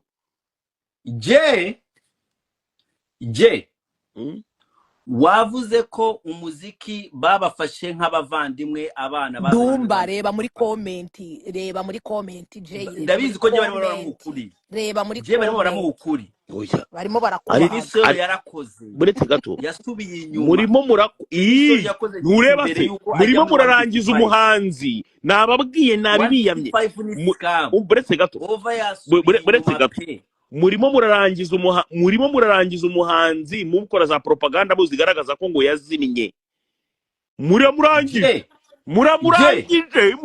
narangire nagere n'ubundi azarangira kangahe yes nibyo nyine mwaramurangije natwe reka turarya kuri iyo mwarangije natwe nta kibazo urumva reka rero ngutere story reka nyine nkubwire sureba ngiye reka nkubwize ukuri nta n'amezi menshi mbahaye uraje urebe Kenny Solo katagiye kongera gukora umuziki noneho bien ajya indirimbo igiye gusohoka ejo ya Kenny Solo na Bitre ese ubundi wumvise reka bari nkubaze baranze Jay gusohoka ese eh uretse ese Jay reka nkubaze ubundi wewe wenda mwe mubamusobanukiye n'ibintu ngo by'amarebo n'ibiki ubundi njye nagira ngo iyo umuhanzi abonye rebo akoreramo uri kumva ahubwo nibwo aba agomba gusohora imiziki myinshi kuko nibo baba bagomba kumufasha bakamukorera n'amavideo ibintu birenze nyine tukamenya ngo umuhanzi nuwo muri 155 asohoyemo indirimbo nyinshi kandi sha 155 niyo rebo yari ifite abahanzi beza kandi bakomeye niba rebo ifite ere ikaba ifite Kenison ikaba ifite Roskana ikaba ifite Bruce Melody noneho ibaza abo bantu yaba bakoraga indirimbo kabisa bagakora indirimbo bagakubita indirimbo so nta ndirimbo bakoze ako shanje muri bashimira tombe cyangwa ebyiri muri babashimira mwiriro ko tombe putwa iyo ndirimbo ni ere yishuriye hakabaho ya ndirimbo yindi ere yasohoye ya mbere bayita gute iyo yasohoye mbere yayikoze ere akiri muri country record hazaho indirimbo yitwa Fudetwa ya mbere yasohoye ya mbere ikunzwe cyane ifite nyiremo nka miliyoni nka zinga ifite akavideo kabi nuza atari kashera ni kashariko indirimbo ya Element Element indirimbo yakoze ari mu ishyamba mu Mutara atarabyimba se ariko byimba niyo ndirimbo ye ya mbere indirimbo ya Element sio kashe se kashe I guess ni kashe yes ni kashe iyo kashe Element yayikoze atarajya muri atarabyimba nyine atari ibyimbye ariko si ibyo bintu byo kwibyimbye uri kuvuga nibi umva buretse gato yego twemere atarabyimba ntabwo yayikore muri 155 ni ya mbere indirimbo yindi Element nubwo iri kuri account ya Element ariko ni njungu za bose kubera ni Fudetwa irimo bayikoresheje kugira ngo babeshe Roskana cause Fudetwa ibesheramo Roskana Bruce Melody yungukiraho kuzarayiperforming ayikoreraho amafaranga so iyo ndirimbo nubwo iri kuri account ya Element bose bayungukaho nukuvuga ko iyo ndirimbo nubwo iri ku account ya Element ntabwo nayibara ko bamukoreye igikorwa cya danje ku giti cye Mirere niyo ndirimbo Element twavuga ko 155 yamukoreye ari igikorwa cye wenyine umuntu umwe iyindi tombe Element niwe wayikoreye ku mafaranga ye mu ndirimbo zine muri indirimbo imwe twemera 155 yakoreye muri ntuza tugiye kuri Element mu myaka ingahe ubwo uzi ikintu uraza kumbwira ngo twasayininze amasezerano ngo na Element y'ubu producer pan ubuhanzi nicyo uza kumbwira nurangiza umbwire ngo ariko rero ngo twabikoraga kivandimwe nanjye kugukubita ingingo ya accountability my friend ashaka kukubwira Element we Roskana ntabwo tuza kumuvugaho kubera Roskana nta kintu na kimwe bamukoreye bro ngewe reka nkubwize ukuri Element ubundi reka nkubwire Dumba uzi ikintu twebwe tuzira Dumba nawe Jay reka nkubwire ikintu kimwe tuzira mani ngiye nabonye ukuntu nka Tanzania bashyigikirana ugasanga nyine niba bafite umuhanzi ukomeye uri kumva cyangwa se igize undi muntu nyine akaza akakubita indirimbo ya danje wana bamushyigikira ugasanga nyine bamuriho bro hano mu Rwanda none abakubwiye ngo twereke umuhanzi ufatiye nyine umuziki nyarwanda nyine uyu muntu ushobora gupresenta nyine ukavuga ati uyu muntu niwe muhanzi kabisa cyangwa se ukora iki sibyo si Element Bria ibyo rero nibyo birimo birababaza abandi bahanzi bababaza umva nkubwire Dumba nuza Bruce Melody banza wumve we mukozi wa 155 we Jay arimo aradushyiramo ibiradiyo kugira ngo natwumve nitukumve reka aratwumva nabangura uratwumva urabesha agiye hamwe noneho umva ikintu ngene nigiye kubabwira mani niba mu Rwanda dufite ere akaba ari umuhanzi bro nta ndirimbo nimwe ere akoreye undi muntu ngo ntibe hit hari nimwe ni ukuvuga ngo dufite umuhanzi uri unanarimo na producer kandi w'umuhanga Jay kano kanya twese twakabaye tumuri inyuma tumushyigikira n'ibikorwa byiwe tumushyigikira ku buryo nyine nawe azamuka akagera ku yindi level u Rwanda narwo rukaba rufite umuhanzi ushobora no kujya gutegura igitaramo mu Bwongereza akagitegura ari umwe sibyo kandi abantu bakitabira abantu bakarya show sibyo ariko none se uyu munota nimba umuntu agize gutya ngavuye aha ngaha bigahita bibintambara utangiye kuvuga ngo ntago cyumva indirimbo ziwe why kuki utacyumva indirimbo ziwe kubera iki utari kuzumva kubera icyo utari kuzumva kandi ari muri buretse kandi ari muri 155 warazumvaga uri kumva ko wowe deje ufite uruhande Element bamufitiye ishari Bria ndakumva. ibyo nibyo element arimo aragenda aganira iyo avugana n'aba badumba. ibi ni ibigaragarira amaso y'abantu bose none ariko ikibazo se ni kimwe Jay hano ko ufite igikundi cyawe cy'abantu bo muri comment bahora bakubwire dore bwa bukoro bwawubwira ngo bubage bubwire bwongere bubage si ngubu bubwire bubage barabaga nabwo bwahindutse bwa buboro mubagana buriya mo barakubwira sibyo ngurimo amashuka element ere ni munini bro ere ni munini kandi ere arimo ibintu bibiri bro element ntago ari umuhanzi ujya gushaka producer ngamukorera indirimbo oya waricara akabyikorera ndakubwiza ukuri aho element yaba ari hose yakora kandi yakomeza agakora kandi ntabwo rero gereka nkubwire njyewe one piece of nibi ngiye kukubwira kurwanya element ni ukuri kw'Imana birazimya Bruce nukuri dore wallahi billahi tallahi kurwanya element oya nibashake na Bruce Melody n'umuhanzi mwiza pe turakunda ariko reka nkubwire Jay nge wumva ukuntu ikibazo hano utari kumva nawe buretse gatoya ndumva buretse uyu Jay yaravuze ngo element akiri muri 155 ngo yumvaga indirimbo ze none haviriyeyo ngo ntagacyumva indirimbo ze ese indirimbo zarahindutse zabaye mbi byagenze gute kubera yuko ufite uruhande rwa 155 niyo mpamvu utacyumva indirimbo ze uko yayivuyemo we Jay ibyo ntago ari barabesha Brian ndimo ndakumva man waruzi ko uwo element ari 155 AM itumye abona visa imujyana muri Amerika hari iribise hari ikibazo ndi kubikubwira nyine wumva noneho uwo mwana iteka ryose iyo aganiza abantu ku ruhande abaganiriza uhari izo ni propaganda batangiye na badumba ngo kubera ko yabonye visa imujyana muri Amerika ngo batangire bihenure siko bimeze ngo batangire bihenure n'abadumba ngenda bazi mwana buriya ibi bintu ndimo ndakubwira abo bantu nkubwira ni abantu nzi neza 100%. uwo dumba afite icyo akenyereyeho ngo atangire harabite ngaho nyumvira none se reka mbyemere ko dumba nawe yemeriye iyo ruswa reka mbyemere aba bantu bo muri comment bose babagaburiye babahaye abantu muri comment wibitaho bavuga bagendeye kubyo abo muri comment mwagiye ku ruhande rwa kasuku nkivugira ibyanjye umva abantu muri comment bagendera ku byo umuntu yatangiye azana dumba yiri bavuga nacecetse naguhaye 5 minutes haza abandi bantu basanga buriya nagiye kuza ariko abantu barimo barambwira ati Jessica bampanga gutabara dumba ibintu arimo arakora ntago bibaho je ubu noneho wajuje gutabara iyi ni message nshaka kuha Coach Gaye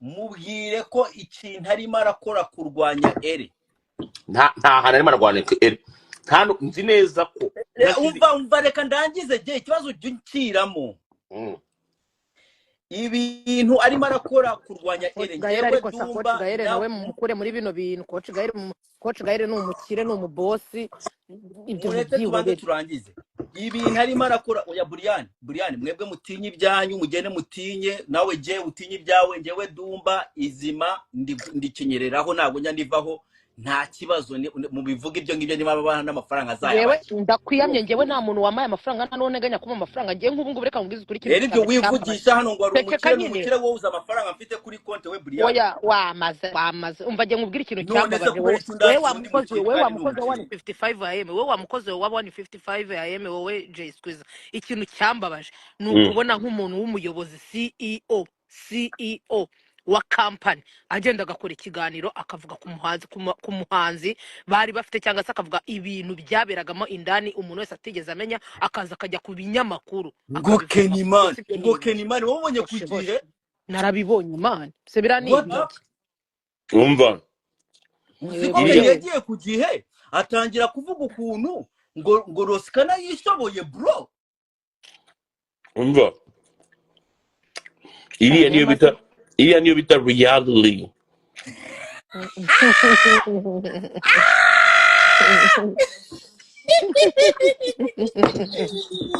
Kumva bro ariko mani ziko Kenny yagiye ku gihe atera story.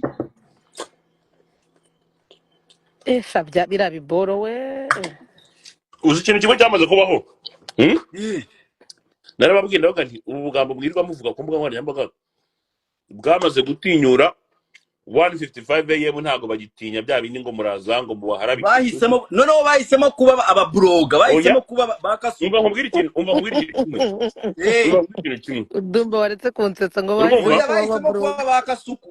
ntureba nk'ubu ngubu ufite gusanga Kenny arimo hano muri comment coach rero nawe ari ahangaha rwose arimo arareba imirimo bavuga muvuga ubusa uri bande kumva bariko ngewe ndakwiyamye sindi kuvuga ubusa umuntu hano avuga ukuntu abyumva Burengeton je ndimo ndavuga ubusa. nge nta busa rero ndimo ndavuga nge Buriya ndimo wabyumvise? kubyumva nuko mbitekereza buriya wabyumvise buriya wabyumvise ndi kubyumva rega ngewe urakoze cyane kandi ujya wibuka ko uri umudije ndakwiyamye niba ndi umudije se namaze kuba ndi umudije ushatse kuvuga iki uzanyenerera yuko bari akazi bujye yego ye bazakarorere bajye kugahereza abandi icyo gihugu cyuzuyemo abadije nka sa ndakubwiye ngo uzanyenerera umva akazi nkubwire sheri umva nkubwire Bro. jeyi ngewe ndihiringa ndishakishiriza uri kumva ibyo byo kujya kumbwira ngo umuntu ngo nimuvuge neza cyangwa nitware neza ngo azama akazi ikiwe ngewe ngomba kuva bro ngewe reka nkubwize ukuri imbere y'Imana yo mu ijuru ntago ari ukubeye nigeze kwicara mu mutima wanjye mani Kenny Solo ni inshuti yanjye nta nubwo nigeze mbimubwira nabitekereje ku giti cyanjye ndavuga ko semana yanjye man umuniga wanjye kweri nyine birarangiye baramuzi arazimye nyine gutya baramuzimije nivuge baramuzimije. uri kumva umwana akamara igihe kingana gutya adakora mani Kenny Solo ni umuhanzi mwiza ni umuhanzi uzi kuririmba uri kumva ni ukuri ko Imana reba indirimbo zose za Kenny Solo yakoraga mbere bro ni izina ry'Imana na n'uyu munota ziracyari hit uri kumva ariko uno mwana aragiye aricaye baramwicaje aricaye nta ndirimbo ahora muri Jay studio Squeezer, ngo cyeka nkubwire buretse arandika. umva nkubwire Dumba urabyemera yuko aho mu Rwanda iyo umaze ukwezi amezi abiri nta muntu kumva abantu bakwibagirwa bakagendana n'abandi bari ku murongo umva Mani Brian ngubwiza ukuri Umva. Kenny Solo nubona ko njya mubona Kenny Solo mbere ni kagufi kangiraga hano sibyo after 155 usiko kahise kangira hano hafi y'amaguru kara noneho kahise kabana kagufi hejuru cyane kubera 155. ikibereka ko muri bigori ikibereka ko uri muri bigori niyo muvuga ibintu biri sere muhita muzanamo blague ibyo nababwiye ngo murimo murarangiza umuhanzi muri kurangiza umuhanzi nta muntu umurangije hano twese turamukunda Kenny Solo ariko ikintu inama yewe nakugira we Jay Squeezer ni mu mbabare twese dufashanye niba tubona yuko hari umuhanzi bro reba urwego Diamond ageze ku rwego rwo kujya gukubita igitaramo umwe one man show agakubita agafata abahanzi bagenzi biwe akagenda agakora igitaramo mu Bwongereza bro urambwiza ukuri ko hari umunyarwanda wajya hariya hakaza n'abantu 1,000 n'amagana ngahe none se mumbare mubwiza ukuri sibyo Brian kubera iki mubarema mu rwango ceceka mubarema mu rwango bamwe bakaza bakigira ngo twe turagakundi ngo karunaka natwe ngo turagakundi kabarunaka kubera yuko bakunda Jay Squeezer barajya ku ruhande rwa Jay Squeezer kubera ko abanga bakunda Brian barajya ku ruhande rwo kwa Brian nyamaze twakabaye dufata umuhanzi nk'uwo nguwo yaba Ele yaba Bruce oya wowe mbabara wese ubuko n'ubu twe turi mu bugambo ubu uri kenyereyeho I know reka twivugira ubugambo je komeza Brian uri kumva mani aho kugira ngo dushyigikire dufate umuntu natwe tumuzamure tuvuge ati uyu nguyu ahubwo wowe urimo urazana ngo mani Jay ngemba mbibona ko ufite uruhande kandi nawe uba wabyivugiye ati ngewe era kiri muri 155 numvaga indirimbo ze aho aviriyemo sinyumva indirimbo ze kubera icyo utari kuzumva kandi none se uburyohe zari zifite bwarashize nge ni kubwa impamvu yanjye reka nta mpamvu nimwe ufite wowe ndakuzi wa mana we nta mpamvu niyi nimwe ubundi se amvomera amazi kuma nyina nawe ariko komanyuko wese wayamuvomera cyangwa warakuvomera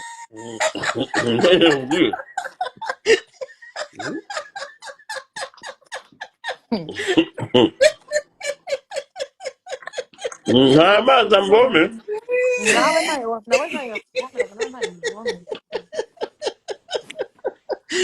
Kenny Solo niba yarababaye yahise aseka nagaswe Kenesoro niba yarababaye isaseka bahise bamuhorera kabisa. bamuri aha ngaha muravuga ubusa muvuga ahubwo ngo niwe urimo Ndashaka uravuga ubusa. kukumenyesha Erega shu reka nkubwire none reka dutegereze ubundi reka tureke amagambo dutegereje tuze kureba niba indirimbo Element ari busohore uri kumva itari burya igihiti ngo nukubera yuko atari muri 155 reka tubitegereze tubirebe. ahubwo ibyo ngibyo nta muntu wabyanze kuba bafite impano bari abantu bafite impano urumva ese urabyemera ngenda byemera ko bafite impano ariko ni ingegera none yego dore ninde utari ingegera utaringegera ninde utari ingegera mbere abana ni ingegera pe ninde utaringegera ngeri kukubwira bariya nibo nzi oya ninde nyine abariya ni ingegera abandi bose ni iki tubyore ubwo je ari muri kwe yabuze n'ibyo avuga deta kaki uri muri kwe kwagufasha gutya bro Dumba ikintu kimwe mugomba kumenya ni urabona ibintu nka Brian abaza akavuga aha ngaha yihenura ndi kwihenura uretse uzunyumvire kunteranya nihenuye kuri inde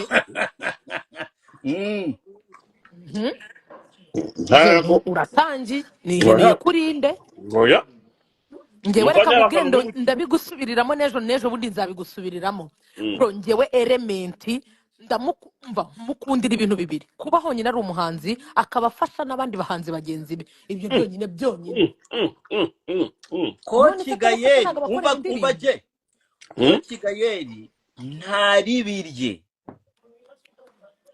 urakoze cyane ariko rero ko Kigayeri ndamukunda pe ikibazo cya ko Kigayeri ni ikihe Brian ko Kigayeri ntabwo azi kwifatira imyanzuro nkawe adafite ibindi bintu bimuri mu matwi ubu nka cya Jay kiragenda kikamuhutera oya ntabwo ari na Jay nta kibazo cye hari abandi bantu bafite ikibazo cy'uko Element arimo arahitinga bakumva batamwifuriza neza rero nibo bagenda bakabwira ko Kigayeri ngo Element aragusuzuguye ngaho yumvira ahangaha niho hantu mugomba gufata very very serious kandi niho ruzingiye ahangaha icyakubwira ukuntu ko Kigayeri akunda bari abana ntabwo wabyumva ibyo nibyo ndimo nakubwira Kasuku ko Kigayeri wenyine aho ngaho rwose ndagushyigikira oya ko Kigayeri agira urukundo bro kandi ruri pure nta gufeka nyine tu arabigira kandi oya nuko niko kuri ariko abantu bamuza mu matwi bo bumva ko bafite ishari Element abantu barashaka yuko ari inde uba umuhanzi wa mbere mu Rwanda tuvuge ngo uyu niwe muhanzi abantu bari gushaka umuhanzi wa mbere dufite mu Rwanda ni Bruce Melody ibyo rwose ni ibidasubirwaho Bruce Melody reka nkubwize ukuri je Bruce Melody yari umuhanzi wa mbere umwaka ushize urakoze ndi kukubwira Bruce Melody maragendera ku ndirimbo nyinshi Jay ari kugendera ku ndirimbo nyinshi ku muntu ufite indirimbo nyinshi ndi kugendera ukumva indirimbo zikunzwe consistency ukumva niba ari ku ndirimbo zikunzwe rero hita ufata Element umushyire kuri uwo mwanya wa mbere nta kindi ntubu na n'imibare irivugira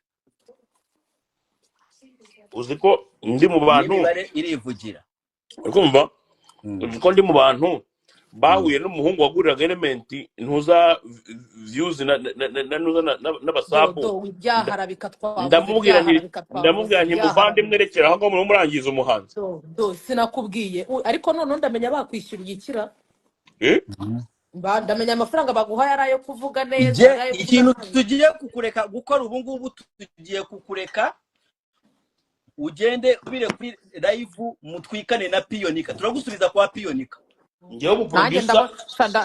nanjye ndabona ariho hantu honyine agomba kuba tugiye kugutwara tugushyire kwa Piyonika wikiringire na Piyonika na Jackie mwiberi urakoze ariko Dumba utajya kuvuga ibintu bitumvikana je we Bria ndakumva mama ujye umbwira ngo sinkajya kumbwira ngo abantu b'ibigoryi ibaze nk'icyo kigoryi mu muvuga mwa mbabara nawe unyumvire n'izina ry'Imana nyine mbabara nawe unyumvira abantu none se mu gihe b'ibikurikiye utangiye kuvuga ibintu ariko tutumva shaje nanjye reka nkubwize ukuri kubera werega njyewe nsanzwe nkuzi ndabizi neza yuko ukorera 155 kandi na byiza no kuba turi kumwe n'umukozi wa 155 kuko hey mbahubwira try to ibyo make sense iyaba byanashobokaga jewe nanapfa ku bwa 155 sinakubwiye thank you so much Mhm.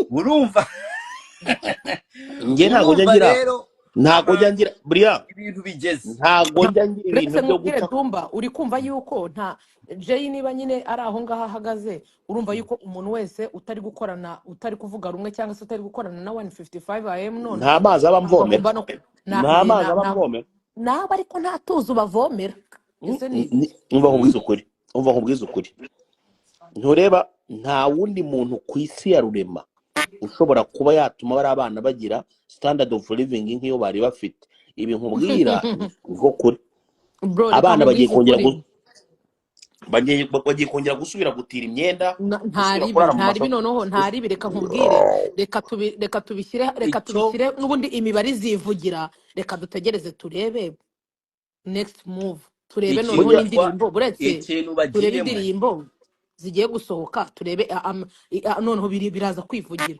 ibyo ari byo byose Element niba ari umuproducer mwiza uzi ubwenge unanakora agomba gukorera niba ari na melody ugiye gukoresha indirimbo agomba kumukorera byanga byakunda nkuko asanzwe abikorera abandi ariko noneho ngiye reka dutegereze turebe indirimbo Element ari mana iyi message muyingereze kwa Element natubabarira ubwo ndavuga abamufana abamukunda akubita indirimbo noneho turebe yuko itari buhitinge ngo kubera yuko ngo atari kubarizwa don't ahantu worry zirahari Brian umva don't worry zirahari indirimbo za umva Eri umva buriya Mhm. ngo agatinze kazaza niki ni amenyo ya ruguru ntari urakoze cyane eh umugani nkubwiye uzawumbwira uvuga ati nirwo rugero rwiza rw'agatinze kazaza je nanjye reka nkubwire ngo ucire umugani mu kinyarwanda baca umugani ngo agatinze kazaza niki ni amenyo ya ruguru nk'uko uwunciriye nanjye ndawubusubije natwe reka dutegereze Mm. iyi niyo nama ngiye guha ko Kigayeri je Mhm. nkande se wowe nkande Dumba nje nkandi urimo uravuga urimo uravugana n'umukozi wabo no wowe nkande nyine uragira inama mukire niryo kosa mujya mugira uretse nk'umwifluencer gato niryo kosa mujya mugira ugiye kumera nk'awa mugabo w'umuhanga ngo wegire inama umukire nta muntu ugira umukire inama umukire ibyo avuze biba ari ihame bikaba n'itegeko nta muntu okay ugira ngiye kugira umuntu inama ko nkawe Kigayeri uretse gato umva umuntu nkawe w'umutindi ntushobora kugira umukire inama ntushobora no gutanga ariko igitekerezo ushingira hehe wita umuntu umutinda umuntu yitunze yigaburira njyewe miliyoni y'umuntu ntazimo n'igiceri cye cy'ijana bro ndikubwira gerageza Dumba nta burenganzira ndetse nta iyi n'ubushobozi si telefoni Brian iki ni iki Yvonne. hari iyindi telefoni ndimo ndavugiraho sibyo Mm. Ijye Dumba nta mfite urayikanda nta reka nkurangirize Eh. mfite genza gute n'ama earpods sibyo Mhm. uragakandagiye Brian ndi niyo umutindi mpamvu oya ntabwo uri umutindi ntabwo mba ndi umutindi umva ni umva ukuvuga ko hari akantu mfite hari ibintu mfite bishobora kugura amafaranga cyo kuba ari Briane makeya kandi Brian Brian wi hano hari umwana w'umuhanga umfashije cyane mureke basubize inyuma ho gato sibyo kugira ngo mbereke ko mwebwe muri n'injiji we na Dumba nawe mugani wishyiremo n'injiji ya mbere kuko uretse gato ngira mugani muraba kuvugana na cya kindi cy'urunyinya nk'uko mwabivugaga sibyo reka ahubwo ariho turi bukohereze mu kanya akaba ari ujya uwo guhangana nawe uwo guhangana na piyonika kabisa uretse gato nkubwira mwakomeje kuvuga ngo iby'imibare ngo imibare bigaragaza ibiki byose za YouTube rega baragura kandi nababwiye ni bari abana bazaba scamming bazababeshya mu gihe barimo barigura ibi views n'ibiki byose ngaho mugende murebe za Spotify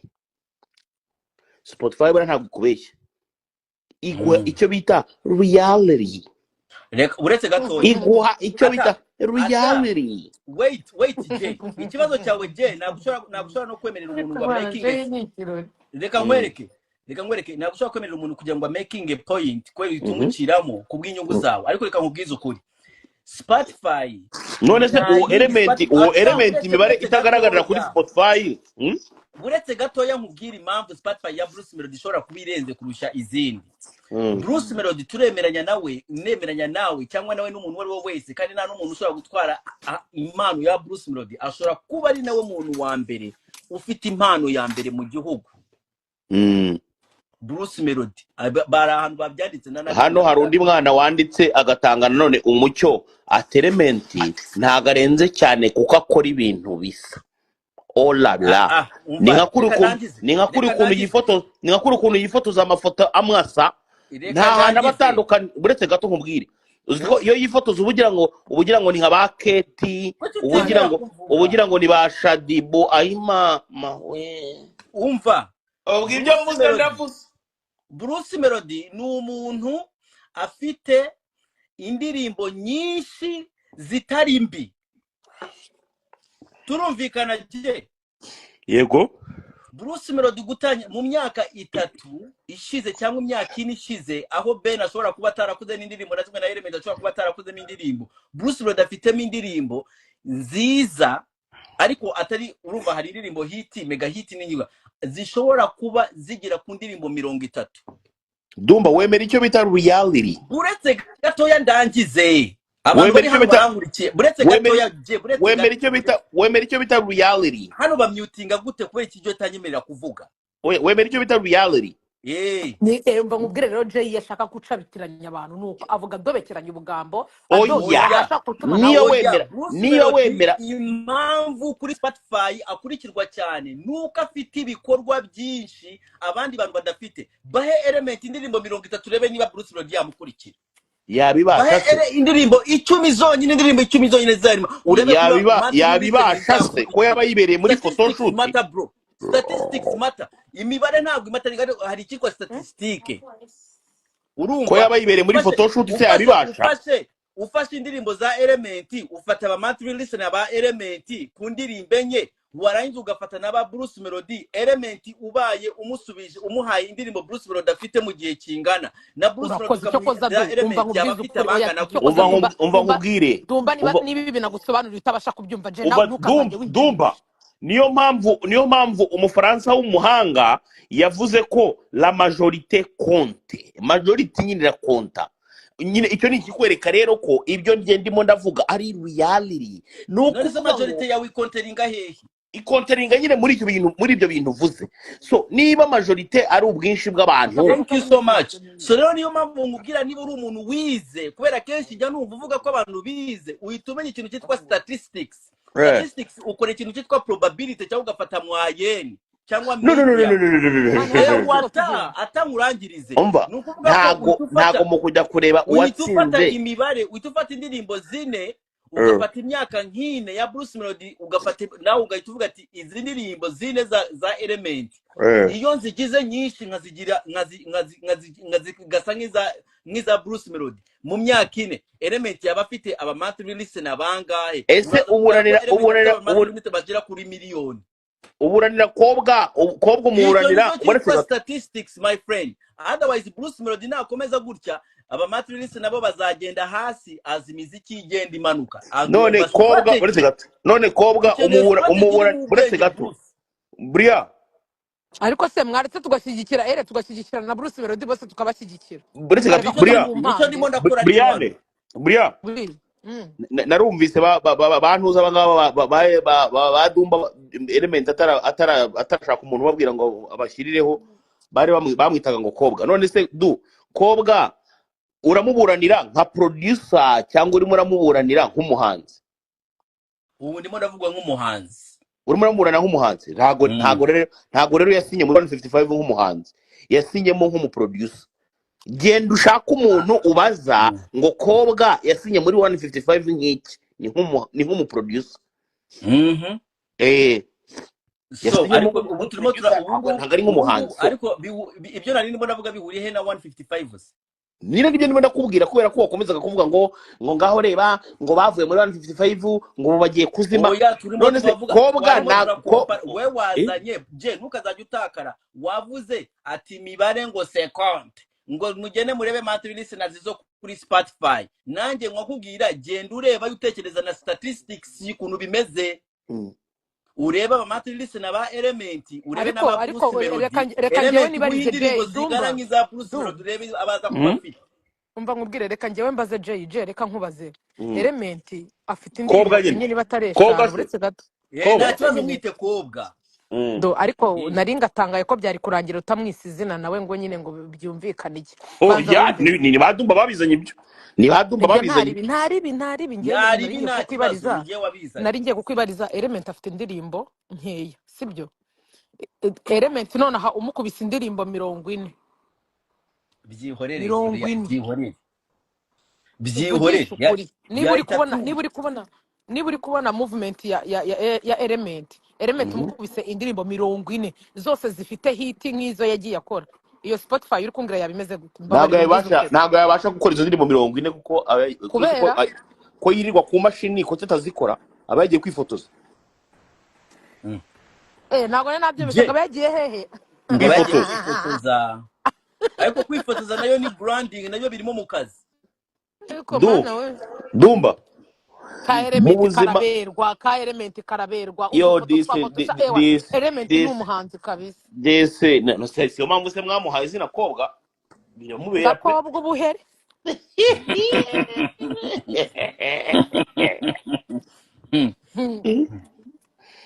je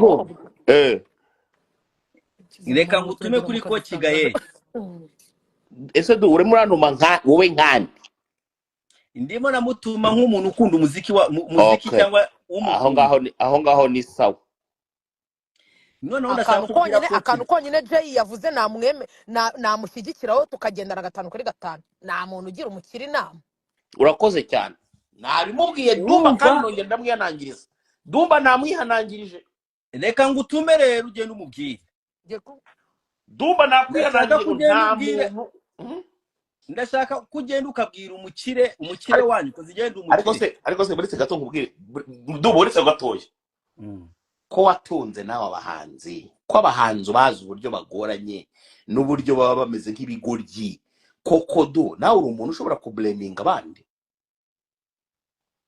why not njye w'abahanzi nitwagukotereje kugira ngo uve mu Rwanda usubire Canada kubera ko amafaranga yagushizeho kubera abahanzi yego wamane wamukote ayo ndapfa none mwaramukotereje arabizi icyo bita buyaze abahanzi banje narase ko bari abagore biwe bari abahanzi be akana wirwa urongora none ndebera wakagiza agasazi karagiye karabwera karabwahagira Brianna aramarabitse reka tuzi ceceka nago ngo warabitse ubusuri ya mwana ari he akiri wawe ntabwo yari mu maboko meza ntabwo yari umwana mwiza ntabwo yari umwana witonda ubarihe ntabwo yirirwa akora ibiganiro ku ducaro ntanazi igosha Nadia bari hariya arabitse arimo aravuga ubusa muramarabitse murakoze ngiye gusubira ku bintu nari ndimo ndavuga ndashaka kugutuma ku mukire wawe wewe Jess Quiz ariko se wowe urajya gutanga inama z'ibyakunaniye Dumba oya ariko nawe Jay wivuga gutyo reka arangize kukubwira we icyo nturanacyumva nese byamunaniye iki Dumba yarafite ku mukire wawe nese ubungubu imbaraga za Fifira ya na Nuria Nadine niba ari Nadine niba ari Nadia nizo urimo urashaka gufata ukagereranya n'ibintu bya Element n'ibya 155 murimo nawe ntukagereranya ibintu bitagereranye Dumba yarashaka kandi buriya abahanzi banye nibananiye kubera Fifira yafite indirimbo irimo iratwika imihanda yose ko nta niyo nzizina ryayo ngabaza Brianna wo mu DJ baza Diane wo mu DJ ngiyo ndirimbo yitwa ngo iki wajya kwicara imbere buriya wi indirimbo ya Fifira ya na Bicho bayita gute kandi ni umu DJ agiye gusacinga kandi ni umu DJ hari kandi ukuntu uwo ni yicaranye umudije. hari ukuntu yicaranye n'umugabo mu modoka ahita amushyize urutoki mu ntuza. Nabyumvise ko ari Wabyumvise ko bamushyize urutoki mu boro? ari kumwe n'umukobwa ahise amuvuga ngo niyicare imbere kugira ngo abone uko azimutera. yesu ako manije wabonye rero ibaze ko mba nicaranye n'abantu ari kumva amagambo buri kuvuga mani ibaze ko turi kuva mu rugo tugiye mu kazi ariko nyumvira amagambo buri kujajwa. Brian nanjye nagize ngo je ibyo avuga nibyo kubera hari ukuntu wise umeze nkaho uniha. Oya ego amane niha Mbese Brian ni uterwa cyane utera. aterwa amacumu mu mbavu. Brian yabivuyemo rega niyo mpamvu yibagishije nenda kugira ngo ikibuno kigaruke yongera asenga agakobwa ariko warasase. Ni ukuri Brian yabivuyemo. Ndabyebaresha. Brian yaranyemereye kandi Jay sureba ukuntu we na Duma musigaye mushaka kunyiha no kumparabika no kumbeshyera. Ako se Brian ariko Brian ubundi ubyemeye wabiki? Oya Brian niwemera ibintu utakoze. Kemerera ubigahambira. ko mubibamo mubikunda. Jay ndakwiyamye ndakwihanangirije nguhaye gasopa ndakwibujije. Mubuze wamukizwa we. Ndakubujije bro aya magambo buri kuvuga hano hari abakristo dusengana mu rusengero baba barahanga kuri live ndakubujije. Brian kabisa Brian ahubwo Brian gisigaye gikunda abagabo niyo mpamvu cyanyemereye iki umupuri. Thank you so much. Urumva rero ngiye kugutuma genda ubwire coach Gayeri umukire wawe ntacyo najya kumubwira bo bantumye ni izina ry'Imana. Basi umva basi iby'abandi bari hano muze kubimwohereza mu byohereza mumubwire ati ariko Dumba uri kubona ukuntu cya Jay no musi cyatinye comment. mumubwire ngo turabizi ko ari umwana mwiza, turabizi ko n'inyungu ibintu ashaka agendereye neza, ariko coach Gayeri ni ibintu bibiri kandi agomba kwisuzuma arebe niba ari byo. Either baramuroze ibintu abashaka agendereye sibyo akora, cyangwa se akunda abantu bamwegereye cyane ku buryo bamuhindura ibitekerezo. Kubera ko Gayeri kinabagendereye cyane ndamuzi ko coach abagendereye neza. Coach niba umbona coach, I'm looking in this camera, I'm talking to you, I know your intentions are good but your circle is very bad. Dumba Coach Gayeri, your intentions are good but your circle is a very very bad circle. Dumba ubwo iyo sako irimo nde nande tugende Dumba iyo sako nzagaruka ku yindi live nyivuge. Dumba ikintu kimwe nakubwira urakizi Dumba uzapfura umutindi. ayiwe ndapfe none Ubu sumoyi amakosa Dumba ubukora urumva nayo gushaka kumenyera abakire. yego ye ariko se niba wirirwa gusega uzi umuturage w'imuhanga wagiye uzi umuturage ureba nawe uzapfura umutindi kubera ko urasabiriza kabisa. uzi umuturage w'imuhanga wagiriye inama umukiri byamubayeho ngo baramufunze ubu baranamukubise bamwumanya n'urukuta. noneho ndashaka kumenya ko uyu ari umuturage wo muri Canada. urakoze utema ibiti urakoze. Ibyo bintu narabyumvishe je na mugenzi wawe Kinyusa arimo aravuga ngo nema ibiti, ariko ndashaka kubaza kugusobanurira gutema ibiti muri Canada bimenyesha iki? bimenyesha iki? Gutema ibiti muri Canada na ahantu gutema ibiti muri Canada na ahantu umuntu ashobora kwinjira ishamba akavayo akoreye amadolari 600 ku munsi, je muri 155 badashobora kuguha nyuma y'ukwezi. Reka Jay ahembwa makeya muri 155 niwe mukozi uhembwa amafaranga ya nyuma make. Nicyo bita gutema ibiti muri Canada. Nkubwire Brian ariko sha ndashaka kuzajya kwirebera umukire coach Gayeri sha nanjye nago aheruka kuma ibice ndashaka kuzajya kumwirebera nkamwijudariza akanyihera. muzajya muza muharabike ngo mujye guhembesha. kwiyamye wakintu nge mu bintu nigeze mvuga ubwo ngo urumva arimo kuvuga ko arakurwanya Coach yewe ngo ubwo arimo arakurwanya iyo je ahubwo arimo ngo arimo araziba inzira ngo uzacamo kugira ngo ugende usebe reka nkubwire wamwumvishe nicyo kibazo oya rwa Kasuku n'urusambo oya n'uruntu Kasuku rukunda nawe kurya rwonyine Kasuku icyo muhuje na Bruce Melody ni ukwitambika abantu bagiye kugera kuri ngewe nta Coach muntu ngo n'umwe urakoze nta cyane muntu umva n'umwe cyokoza nshobora kwitegereza nta Oshi muntu n'umwe genda je wowe na Bruce Melody icyo muhuriyeho ni ukubuza abantu bashaka kuvugana na Coach Gael ibintu by'amafaranga nawe oya nuko twakumvishe ikibazo gihari ni iki ngiki urumva wabyutse mu gitondo Dumba wateguye abo bana bamaze buriya yabashizemo ugiye gutangira guharura inzira ngo z'ukuntu ngo wabwire umusaza ngo agukirireho ntabwo ibyo nabyemera uhamagaye Briane mwabivuganyeho bamaze ndakwiye kubashyiriraho imbere y'Imana yo mu ijuru mfe nonaha mube mutangiye kuba ceceka umva je izina ry'Imana ngiye nari ndimo nditegura ngiye kujya ku kazi dore ndaza mbabona kuri live mitanzaho niba nigeze mvugana na Dumba kuva mu gitondo Imana yo mu ijuru impane nushaka tube twavuganye oya nyine nuko ashaka kumvikanisha nuko ashaka kubwira abantu yuko ngewe nawe ari ibintu twapanze cyangwa se nge mutangiye kunshyiramo se ngo nanjye bamaye igiceri kereka hagize ukinkubita nibwo wahita ubona imivugire yanjye natogotano hazagira unyishyura ariko gatoya urebe ibyo bivugisha se nibi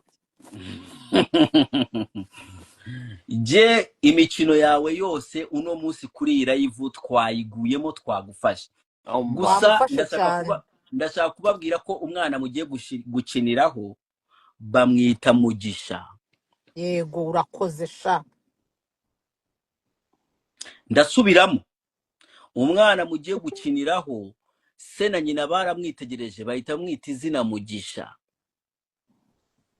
cya Jeswe zagira ngo cyagoye mu mafuta iyo ubuto yande yacamutse nge sinjya mfata mu nnyo icyo nababwiye nakibabwiye nababwiye nti rero natwe tudafata mu nnyo buretse gato iherezo hari akagambo Coach Gael yanditse arimo aravuga ngo azazana Chris Brown mu Rwanda urakibuka yanditse yavuze ngo mark my words yavuze gute ariko azamuzana mu rurimi rw'igifaransa baravuga ngo retenesa mark my words Coach Gael yavuze ngo I will bring Chris Brown muri iki gihugu mark my words Coach Gael wants you to mark my words mureke Coach Gael marking my words umwana murimo murakinira nawe bamwita Mugisha none se ubundi we nawe reka nkubaze Dumba mbere yo kuvuga ngo Coach Gael yavuze ntabyo nase uri kumva ko atabikora se ntabwo nabihakanya ariko urakoze naringi ubwenge bwa Dumba ndimo ndagenda numva bumeze nk'ubwaho nika gusa ntiye amagambo Coach Gael yakoresheje kugira ngo nanjye ndikoreshe hano Coach Gael natagira ubwenge akareka kumva amagambo y'abantu bamuri iruhande akifatira decision nk'umugabo ye namye Coach Gael ugagumuka avuga ati ibi nibyo nshaka gukora wallahi Coach Gael abo bantu baragukoresha amakosa ese abo ni banduzi abamwongorera ni bande du ariko nanjye niba nari ngiye kumubaza abamwongorera ni bande yasa ko ubundi Dumba ntabwo njya mpubuka ubumba ntegereje haza umuntu avuge rimwe nze mbavuge umva mbese oya Brian nukazajya ukora ikintu udafite plan B buri kintu cyose turagisetinga mukaminga ndaje aka bro reka nkubwize ukuri ibyo mwivugisha byose ibyo mukora byose Coach Gael wallahi man uramuniga nawe mujye mu mubange reka nkubwize ukuri nka Coach ikintu aba yarakoreye nk'urubyiruko turetse no kuvuga ngo iby'abahanzi be baramaze nibashaka bazatandukane cyangwa babyihorere ariko bro uriya muniga nk'urubyiruko mana bayarabakoreye ikintu kirenze sibyo iyo afasha kubaka Kigali Universe ikorerwamo ibikorwa ushaka gutegura igitaramo akajyamo umwana wese ufite umushinga cyangwa se ufite ikintu ashaka gukora akagenda akabona ahantu ho kujya gushyira iyo myidagaduro in case udafite amafaranga yo kujya gukodesha izo za arena sibyo ibyo biboro nabyo mujye mubyubahira umuntu kabisa na undi muntu wo warabitekereje abo ba manager banyu muvuga bamaze imyaka 1000 nta numwe wo waratekereje ikintu kiri big atekerereza urubyiruko avuga ati uru rubyiruko reka turuhereze ahantu h'imyidagaduro sibyo ibyo bintu mujye mubyubahira uyu muntu wo warakoze ikintu muri societe kingana gutyo man mujye mu icyambere cy'abafite urukundo muri we aba baniga hafi ya bose bazano ngo naba manager cyangwa se ngo nibikingo baje ngo gushinga amarebo bro bose baza bafite inda nini yo kwikubira bakishyira baza bafite inda nini yo kukubira bakwishyira ariko nka Coach man we ameze nk'umuntu aho gushaka kugira ngo nuko nyine babigeramo bakabiryaniramo bakabirwaniramo ariko bameze nk'umuntu ushaka kugira ngo atange ikintu abantu nabo nyine babona amahirwe yo kukisangamo kandi kinini, ahubwo babigeramo ugasanga abo ba Jay barimo baragenda bari kubahemba amadolari 300 ugasanga yafashe uruhande yabyangije byose. sibyo umva Eh, Brian ariko Jay niba usigaye ubona umuntu ashaka kujya kwisabira amafaranga ku mukiri ukamuzibira, iyo mico utangiye utarayigiraga, iyo mico iyo ni ndani mibi Brian zakurushya ndakumva. ikintu kimwe ngewe mbabwira mwene abadumba mwatangiye ngo izo za propaganda zo kugira ngo abo bana twafashije bazime. Wowe nande wabafashije, wowe nande. Ariko mana uri kumva ukuntu cya Jay kiba kishyizemo ngo abo bana ngo twafashije. Ariko noneho ndumiwe. je Jay wagiye umbabaye ngo abo bana twafashije wowe nande. je bagukure ku mushara ntabwo uzi kuvugira nuza gengo. Erega 155 rega ntago ari gengo. Ari Niyo mpamvu mwe mwashinze ibintu mukabyita ngo genge, kubera ko genge ari agatsiko k'amabandi bita birangira vuba. Aha. Oya ntabwo nshaka kuvuga ko 155 ingana na cyaze genge, Rasta. ariko ndashaka kukubwira ko ibiboro byawe ntabwo uzi kubivugira neza. Brian biragaragara cyane kuri murakorera amafaranga. Yo aho ngaho bimeze bite? shanga bimeze neza, ubu turi kujya mu Bufaransa, niho tugiye gukorera iri joro. Ariko shaje buriya nawe mba nkumvishe. Oya Diana, nanjye warambabaje ukimara kumenya ko mama wa Jihad ari umusazi, nta nubwo wanavuze uti reka mfashe mama w'umushiki wanjye. Bahirwe wansano wanjye nukazajya uzana muri ubwo bugambo bwawe ibyo byuko nyina yasaze ngenda bizi ninjye ndakwiyamye. Kandi narabikubwiye Brian. Uramaze kuba warabimbwiye se abantu ko bavuga amagambo yose bashaka ubizi gute kandi ukuri cyangwa atari ukuri? None se kuki utabikurikiranye ngo utangire ufashe nyina w'umushuti wawe? Brian kugira umutima ufasha wabikurikiranye ibintu ukamufasha. Kandi nawe nabonye bavuze ku muryango wawe urababara ugasara ngo bene wanyu nacyo bakivugiye umuryango kirababara, ariko iribaze kugira ubusubungu bwo uri kuvuga ngo mama wa Jihad yarasaze ntago ari ibintu uhagazeho ni wigeze ujya kumusura wenda ngo ubu ufite video, ubu wagusaba video yuko nyina wa Jihad yasaze wayizana cyangwa ari mu Bugesera. kandi noneho Jihad yavuze ati je wowe ntabwo uramubona, he's preparing shit for you my friend. Oya wikishinyikisha umunsi umwe uzaza Jihad azakudunda uwo mudiki wawe azawutoboza kuva Dumba ikintu kimwe nkubwira ni iki ngiki sibyo? we bad. Urakoze cyane Brian isa akavuga kandi ngiye nkubwira nge ndumbu w'igikondo mwana. Uzi kugira ngo umuntu abyuke mu gitondo abeshye ngo muri covid yafashije umuryango wanjye kandi mama wari we musazi. Nawe uri kumwihimuraho. Oya nge nahise nkurikirana urumva mama we nagomba kumugurira agakawa tugasangira, none wabarambwa sije tuzabipangu uzajya gusangira n'umuntu wasaze utora amashashi mu muhanda. Ariko je ubu mu ibintu bya Jihad wazabivuyeho koko, ubu Jihad wazabivuyeho bikumariye.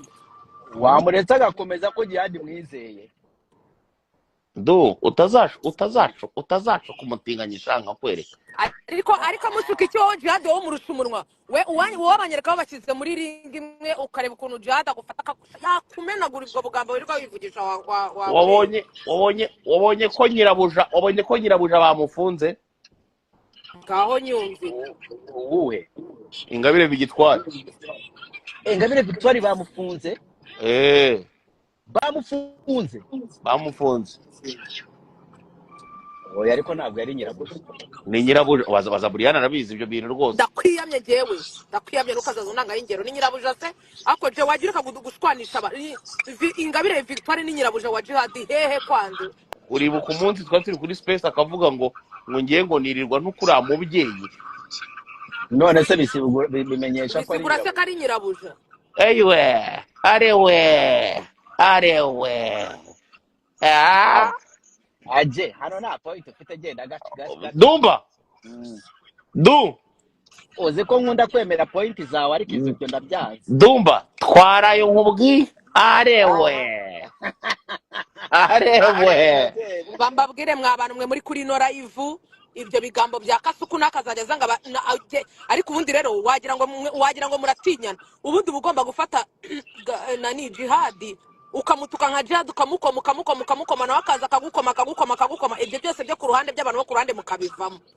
Bria iki cyajya kita kibizanamo politike man. oya we dumba Hoshi nibyo kandi igihe ushize naraje ndakubwira ngo Dumba. piyoni kanabonye ari gukora ikiganiro avuga ngo kuki umuntu wese mushwanyu uzanemo ibintu ngo Dumba. by'amacakubiri n'iki. Karame narabyutse ari mu gitondo nta nubwo nari nzi ko jihad abaho, nari nzi ko nari nk'umutinga nyine wundi nk'abandi bose bagenda bakajya gufata ibinini kwa muganga urumva bakajya kwisuzumisha mu turo n'ibiki byose urumva uretse gato ajya gufata ibinini se arwaye. ndabizi se gusa nzi ko ngo bafata ibinini yo kuko warafungutse mu ino noneho urumva du Mani iki kintu ubusigisozi w'amazi. ngiye kumva numva icyo gitinganye cya kirimo kiravuga ngo cyafashije ngo bene wacu ngo muri covid sha ariko mwese ntabwo nakwibariza akabazo kamwe. Hari umuntu waba waraje akaguhamya akakubwira ngo njye natinganye na jihad cyangwa se hari umuntu waje nyine akavuga ati ngewe jihad ndabihamya mfite video cyangwa hari video cyangwa ifoto ibyemeza jihad arimo aratingana. Eric se muhungu yarivugiye ngo bahurira mu nama Byose yabivugiye kandi z'abatinga yarabivuze live kuri TikTok ya Godfather vuba aha ngaha. vuba bahise banashwana rwose oya hari umuntu muri playing ibintu dumba hari umuntu uri guplaying ibintu umuziki se cyangwa ibiboro bivuga nyine bivuga ukuntu Ibiboro bimeze nk'ibigani nabivuye muri ni wa murundi ucumbikiye dumba abagenda yumva ibintu by'ibiganiro ntazi ukuntu bimeze umurundi ucumbikiye dumba cyangwa umurundi ni wa murundi ucumbikiye dumba reka dumba nawe nuko buranje nirinda kubivuga amenya nawe aba muri sa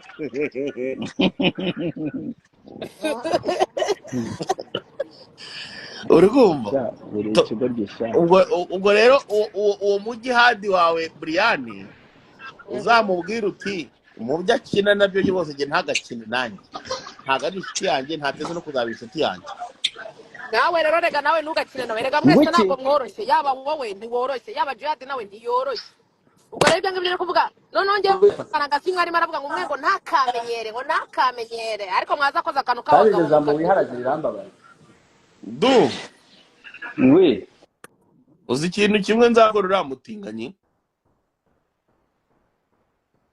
urumva ariko umutinganyi waramufasha atingana ufite nshaka kuzafata amafaranga inote y'ibihumbi 3 nkamugurira mituweli nkamusaba kwisiramuza jihad arasiramuye ariko nawe wabonye isiramuye Brian kireka nimba mwana mujyanye arasiramuye pe oya ni ibigambo by'abantu nyine baje barahurutura ariko no muri iriya video arasiramuye koko se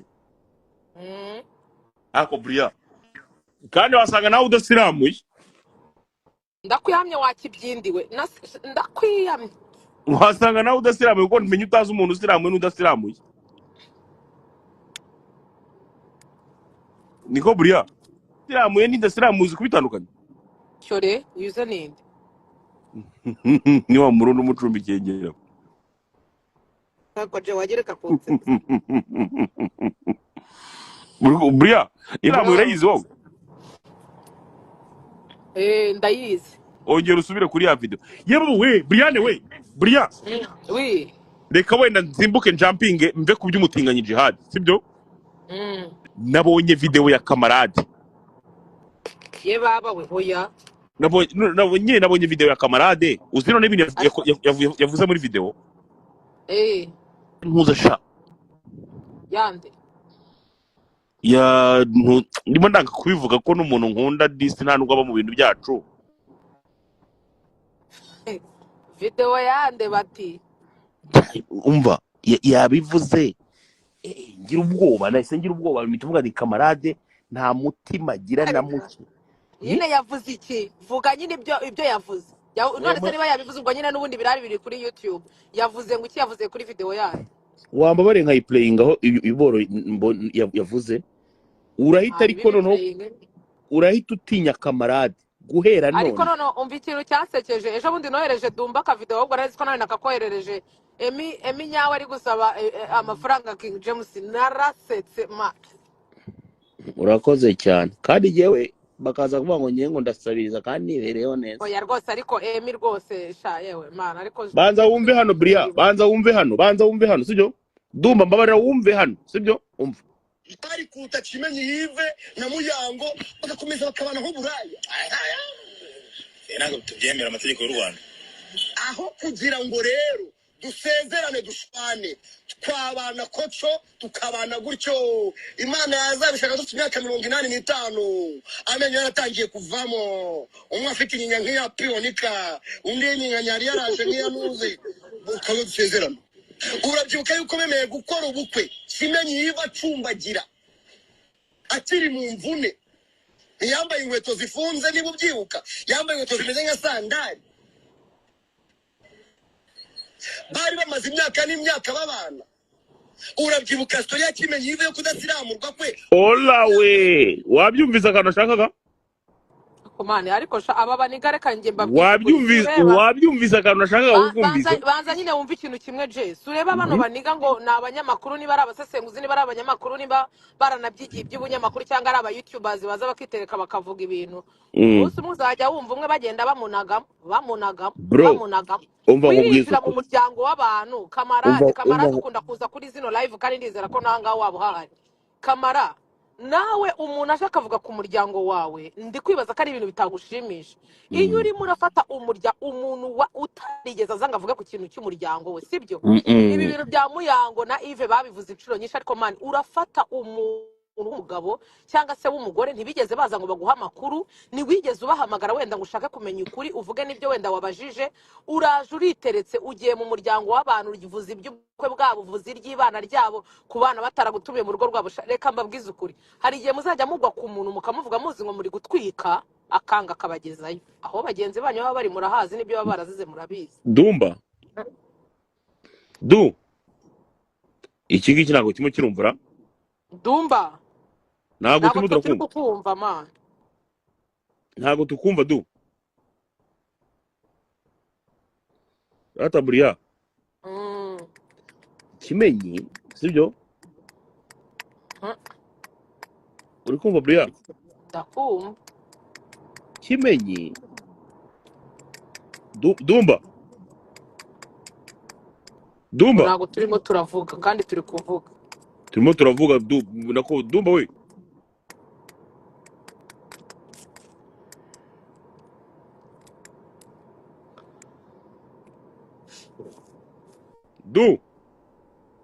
Dumba akusubu cya Dumba kiri mu biki mwana kakantu kamuriye kakantu namutayemo mwibutsa ko nyine umurundi amucumbikiye